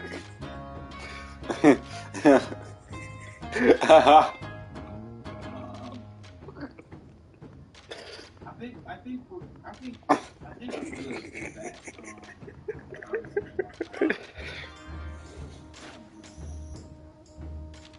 Shout out to Ben for the super chat. Oh yeah, ladies and gentlemen, man. What's going on, man? It's quiet in here tonight. Nobody want to call in? That's crazy. You know how these bitch ass niggas spoke on me. Watch me. You watch me on jail. How you always a bitch?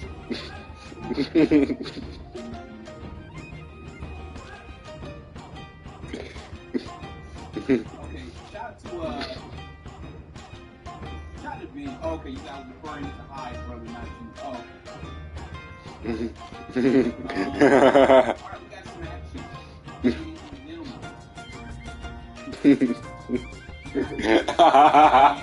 Lamont, what's going on, man?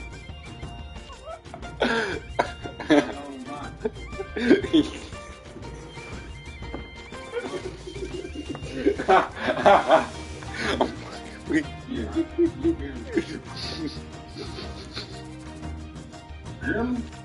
No, you good now. Nah, I was just talking to you, man.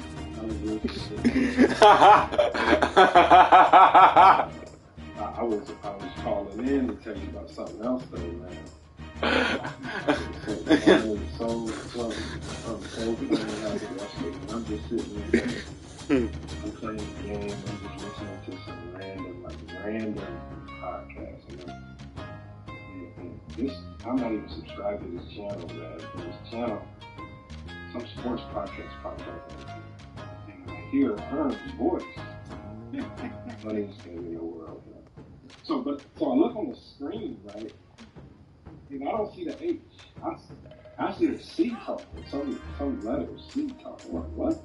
Like, how is Herm talking? Okay, but I'm listening. But the host is on the show, so the host is just on the big screen while he has the guests on the side in the smaller boxes. The host is just off to the side looking frustrated as well. But he's just allowing Herm to go on his diatribe about it. Oh, shit. As soon as Herm was done with his diatribe, like, Herm thought he could. He basically pulled one young one. He was like, shut the fuck up, get off the show. Kicked him off the show immediately. And I said, what the hell? Herm in the chat going off on him. And so this is guy said, I don't know how I catch all of this in one day. So then, probably about an hour later, I'm just, again, listening to podcasts as they pop up on my little feed. I'm now hearing a Ticket TV podcast. I now hear Herm again. This time, Herm went back to Ticket TV. He asked for his show back. He asked.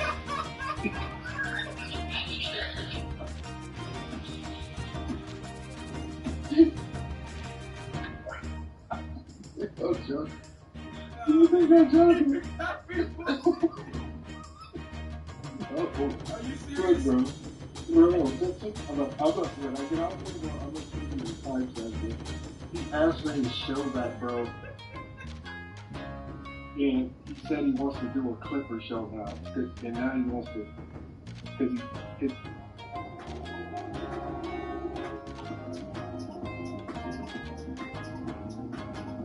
Ticket let him finish out that show. And basically, I think he got his show back. I think he got a new show, a Clipper show over on Clipper channel. That was Lamont. That's my popular demand. Bro, and Herb's out there like, guys, I'm back now. This show gonna be better than ever. Oh my God, that's hilarious. That's hilarious. Yeah. No, that's too big. That's too big. There you are. He only went and did it so he could use it as like a voice to target the guy that kicked him off the show earlier that he was on. And all of them just laughed and I'm like, the way they kicked him off that show was so funny, man.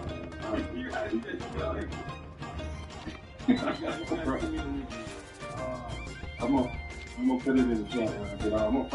I'm gonna split that. I'm gonna put both of the podcasts up. I got to find it in the history, but it was one of the funniest things, bro. I said, man, everybody, you're gonna clip that segment when you got kicked off. Because when you got kicked off,